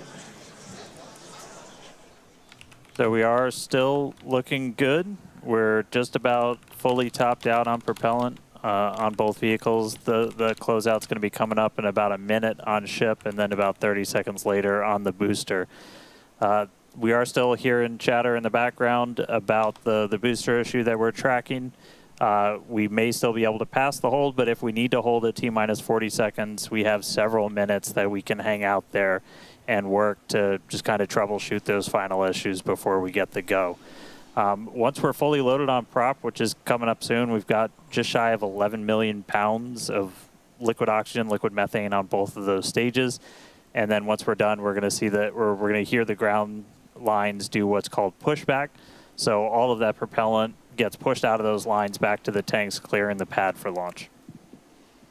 Now, in the next few minutes, the guidance system will perform a final alignment. The automated flight safety system will be armed, and thrust vector control, or TVC, checkouts will be performed. As we said, if we do need to hold, it would come at that T-minus 40-second mark. That is the point in the countdown where we can pause to wait for final checkouts or pressurization, or if we need to continue to work through that issue. So once we pass through that T-minus 40-second mark, a number of things are going to happen quite quickly. The ground spin and ignition systems come up to flight pressure. The ship's going to go on to internal power. And after that, the quick disconnect, or QD, arm lockout is removed in preparation for retraction shortly after T0. And as once we do pass that T-minus 40 seconds, we still have the ability to recycle the count under certain conditions back to that T-minus 40 seconds and hold there to assess what happened and if we can proceed again to T0. But that's only in certain situations. All right, so we're just about 2.5 minutes away.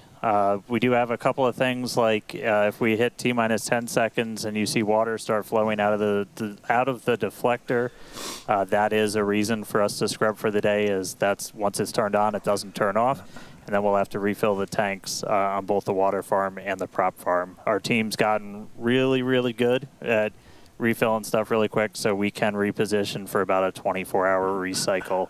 Wow. If we need to. Yeah. But that never used to be the case. We're coming up. We're coming up just under 2 minutes away. Now hearing we might hold at that T-minus 40-second mark while they still talk through a couple of troubleshooting steps.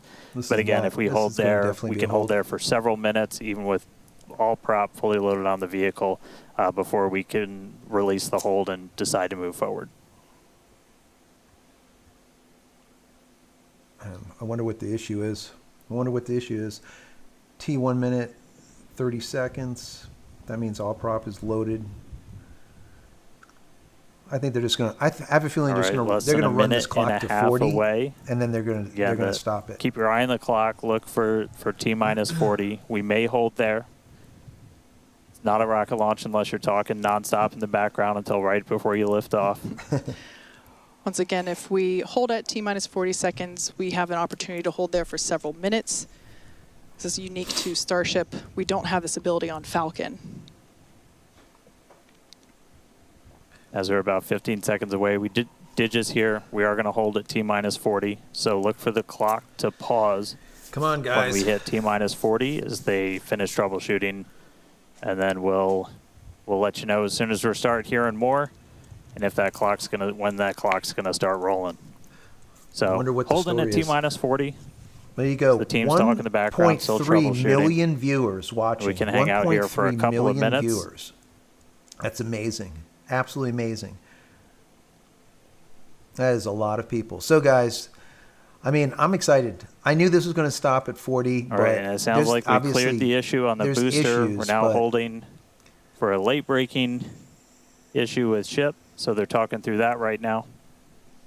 Okay. Dan, you mentioned things that we've gotten really good at. Now there's a ship problem. It's incredible to think that we just stacked this vehicle earlier this morning, and we're already, through prop load. Prop load's pretty much complete and ready to go. It's a very slimmed down timeline. Yeah, this by far will be our fastest.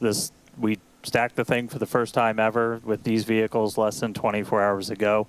We really want to get to a point where we can, fly rapidly, fly as quickly as possible. And so this is definitely a case to try and push that forward. No wet dress or anything like that with these vehicles. Absolutely.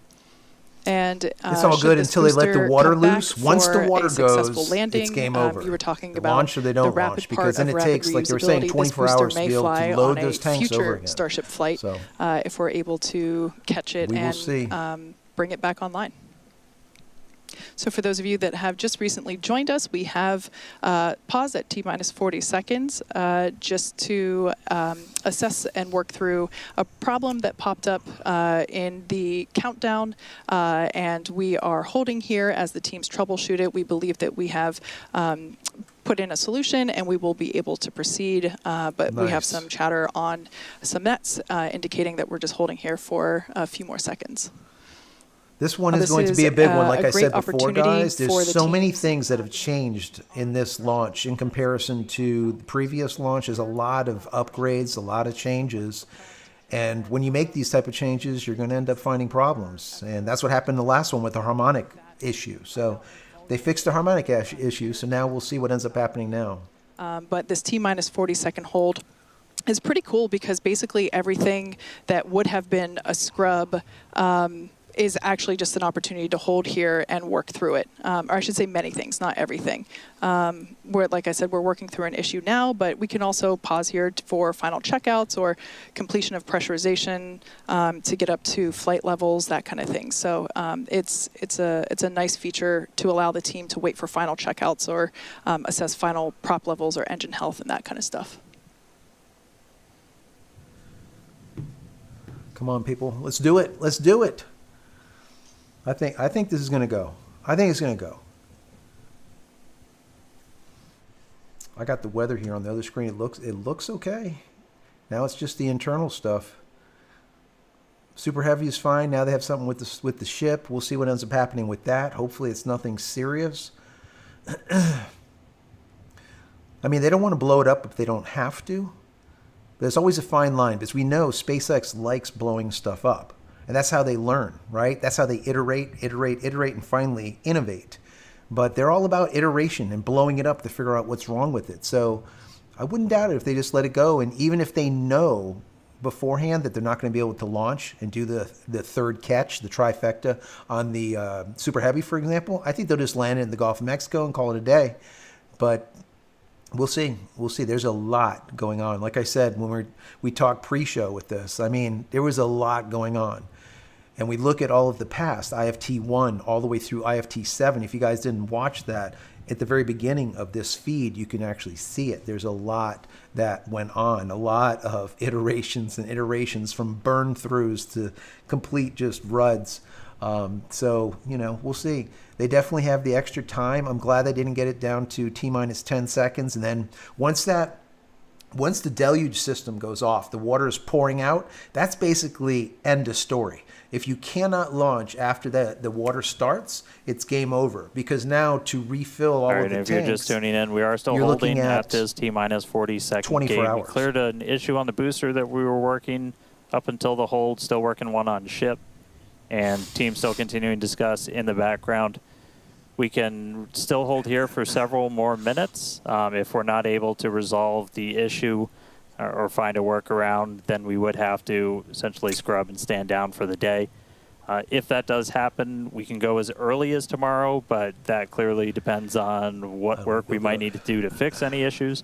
So just obviously stay tuned. But right now, we're a little over 5 minutes into this hold today. We've got a couple more minutes that we can hold at T-minus 40 before we have to kick out. Essentially, looking at a lot of those propellant temperatures on both vehicles. You want those to stay in pretty specific ranges for engine startup and things like that. That's what generally drives how long we can hold at T-minus 40. So still hanging out. As soon as we hear an update on the ship, we will let you know.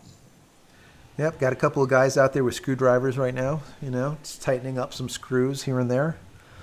I don't know, guys. I don't know. Yeah, there's 769 of you guys there. If you're new to the channel, definitely subscribe. I have about 430 videos just for you about SpaceX and SpaceX Starlink that I've put together over the last 45 months. Check them out. There is a lot. Starting to sound like we might have a decision real soon. Nice. As long as it's a positive decision. Not a quick decision, and it's not positive. But yeah, so there is a lot of you see content the clock you can rolling. check out. We are rolling. It's time to go. Holy for God. launch. Guys, here it is. T-minus 30. 30 seconds to go. Oh, no. They stopped it. 41. And we just heard a hold. So we kicked. Psych. No. So we did kick out back to the T-minus 40 hold. Oh, no. I was ready for it. Come on. Come on. Let's do it. Just let it rip. Let it rip. Come on.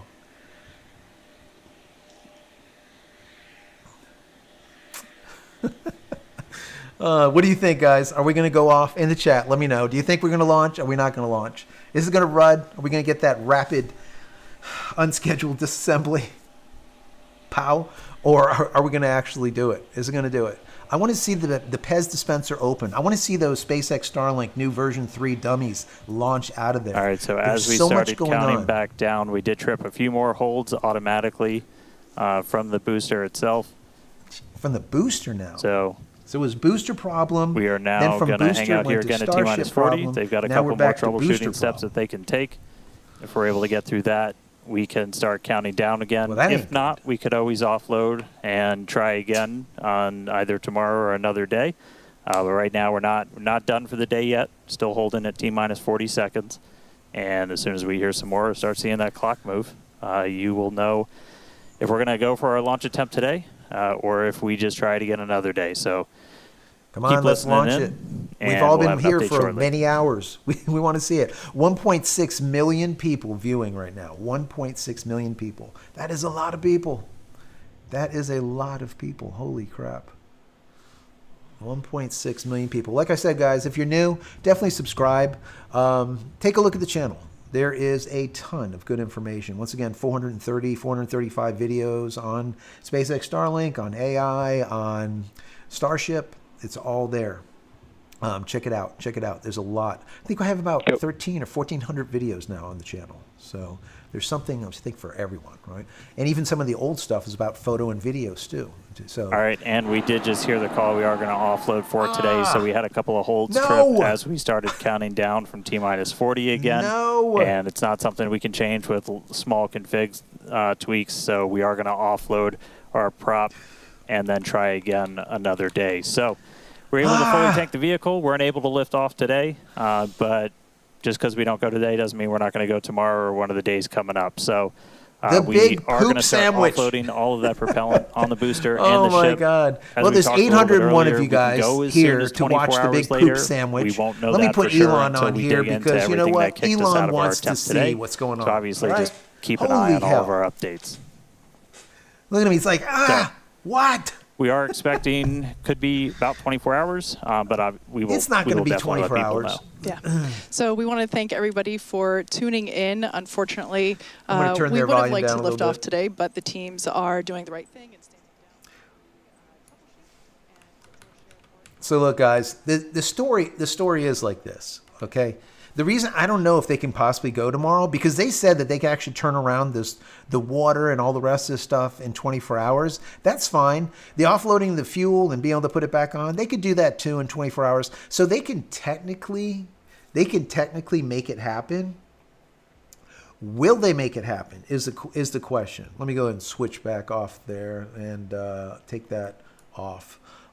Yeah, so the way I look at this is just because they can do it, that doesn't mean that they will. I'm hoping that they can do it. I don't know what will end up happening. Probably, I mean, we have 1,000,007 people that are actually watching this. So once again, if you're here, we ended up with the big poop sandwich, and we didn't get to see the launch. And we've been streaming now for 4 hours and 54 minutes. A long time. It's sad. It is absolutely sad. But you know what? I mean, I get it. They want to make sure that everything is right. They want to get the most bang for their buck. They do like blowing stuff up. I get that, but also they want to, put forth all that money and actually get good data from it. Because if the thing doesn't leave the pad and blows up, or if it doesn't even make it into, a suborbital trajectory and end up blowing it up before, like over the Turks and Caicos again, we don't want to see that either, right? So I don't know what will end up happening here, but I guess it might be tomorrow. We will see. They're saying that it might be tomorrow. I really don't know. What I'm going to do is this. I'm going to watch this all night, okay? And if they're gonna launch tomorrow, I'm gonna immediately put the stream back up like I had it before. I'll probably play once again the intro, which is that video that I created for you guys, the IFT 1 through IFT 7. I'm gonna play that so you can rewatch that, see what's going on. So if you're new, you don't understand, or you have never seen an IFT Starship launch before, watch those. Okay, it's about 17 minutes long. I put it together for all of you guys. I hope you enjoy that. So I'll probably play that once again like I did before, maybe an hour before, and then I'll go live like I did today, and then hopefully we don't get another poop sandwich. So I don't know. We'll see what ends up happening, guys. We'll see what ends up happening. It's kind of sad. I'm going to stay with you guys for a little bit, hang out. If you have any questions, put them in the chat right now. Put at JCristina, and I'll be able to see it. Shannon. Yes. Shannon says, stay live until it launches. Shannon, I'll be dead if I stay live until it launches. I'll never make it. But that would be cool, right? Just do like a visual, like just sit there like a visual, and just wait. Watch the monitor until it goes. They won't launch at night, right? Because they want to get as much good, solid visual data as possible. So they're going to launch during the day. That's it. Usually end of day, like we see now, 4 or 5 o'clock Eastern Standard Time, 6 o'clock, somewhere on there, just as sunset, but with enough light. So when Starship comes into its final approach into the ocean, into the Indian Ocean, they can actually look at it and make sure things are actually working properly. Because that's the big thing, right? Is everything working? Is it not? Did it land on a dime exactly where it's supposed to land, or did it not? Because that's going to also help them to understand if they're going to be able to catch it. Because if it can't land where it's supposed to land, they're not going to be able to catch it, right? So they need to be able to have a ton of data. And that's what's going on here. Because and I get it. I mean, look, right now, 1.8 million people are watching a blank screen, hoping to see the Starship launch, but it ain't happening today, right? So once again, if you have a question, I see some pizza going on. Yes, that would be nice. I think Lestat's getting pizza. Who's getting pizza? More pizza? I'll take a slice of pizza, someone. I need a slice of pizza. Let me see. George says, I've seen 3 STS missions in person. Very cool. Very, very cool. Mission after the Challenger. Yes. It was wild and emptied out the classroom here. Yeah. So I'm an older guy, right? And I remember watching all of the space shuttles. And when we were in school, every time a space shuttle would launch, they would literally stop. I don't care what was going on in the classroom. Stop. The whole school would stop. The TV would come on, and that inter-channel would be the one channel that had NASA on there, and we would watch the space shuttle launch every single time. And one of the times when it blew up, we were in school. and watched it blow up, which was not a good thing. Okay, a lot of people were upset about that, and we lost some really great people. Remember, the teacher was lost on one of them.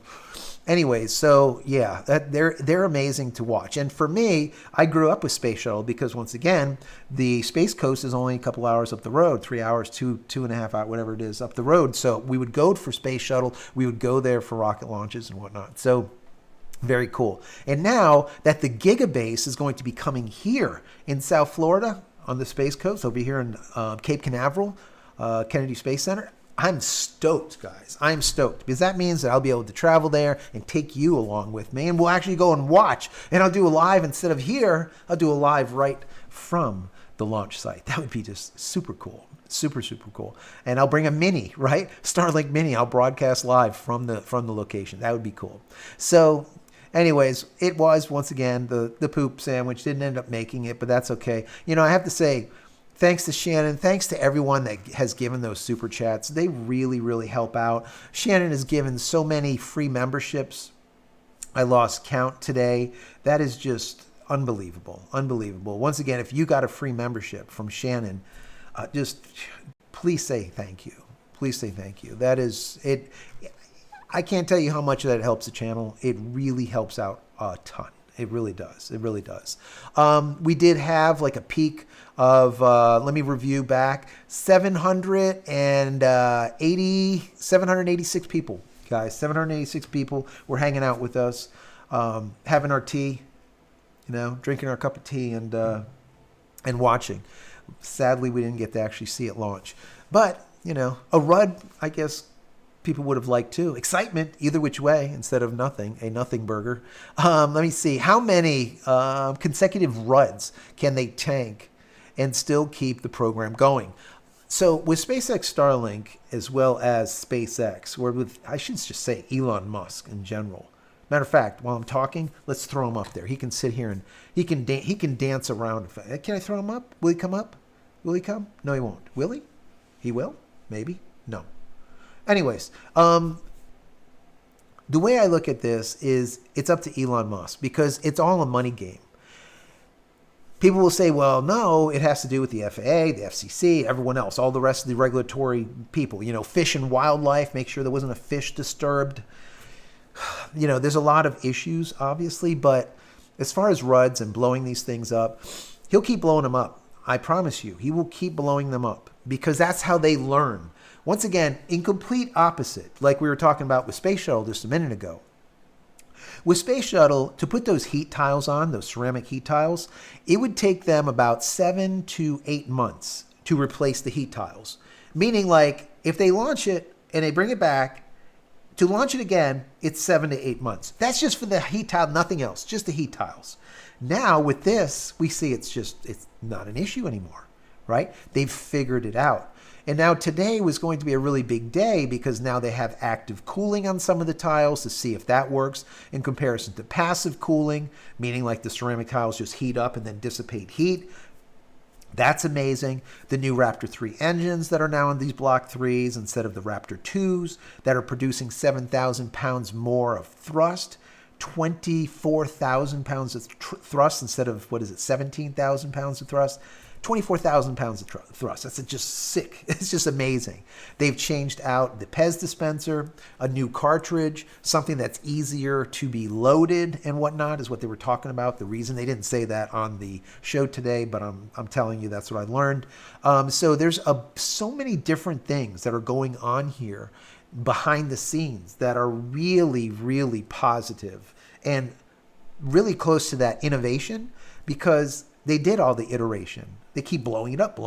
That's how they went from Block 1 to Block 2. They blew it up, And now we're seeing, like, on the Starship, we're seeing those flaps. I mean, that's a perfect example of a major change. Those flaps, instead of being 180 degrees, right, across from each other, now they're at about 120, 130 degrees. They're tucked in. So when it comes in through the atmosphere and it's burning up and the plasma is pouring off it, these fins are not melting like we've seen in the past, where we see the flaps, just the skin of the flaps just start melting off. So we're not going to see that, I don't think, moving forward, which is good, which is really a good thing. Well, we had Fab here for a short period of time, which was nice. We're not going to obviously be able to see this go off, but it kind of is what it is. I hope everyone at least enjoyed hanging out today. What I'm going to do is I'm going to most likely watch this the entire night and just keep on reviewing it. And then what I will do is I will put a placeholder out there telling you when this is supposed to happen again, right? When this time is, if it's going to be tomorrow. All right. I'll put it out there as soon as possible. Okay. This time I had it up there 2 days in advance. That's unlike me. I know. That's some of the old guys here. But it was in advance. And I'm going to do the exact same thing this time. So I'm not going to shut the stream off, but I'm going to get off so that I can go and have something to drink because I'm out of tea and I'm losing my voice. It's been 5 hours and 4 minutes. So anyways, guys, thank you for being here. I will be in the chat for another probably 10, 20 minutes or something. So just type in there and we will see you in just, hopefully, a few hours. Let's hope by tomorrow. We'll see what ends up happening. Thank you so much. Once again, subscribe if you're not subscribed. If you are, thank you. Click the notification button. That's important. And then share. Share the channel with your community. Share it with your friends and family and everyone else. That will be very, very helpful. Blessings to all of you. Thank you for being here. Really appreciate it. Appreciate all those super chats. Shannon, I can't thank you enough. And all the rest of you, thank you, thank you, thank you. We'll see you hopefully tomorrow. Take care, guys.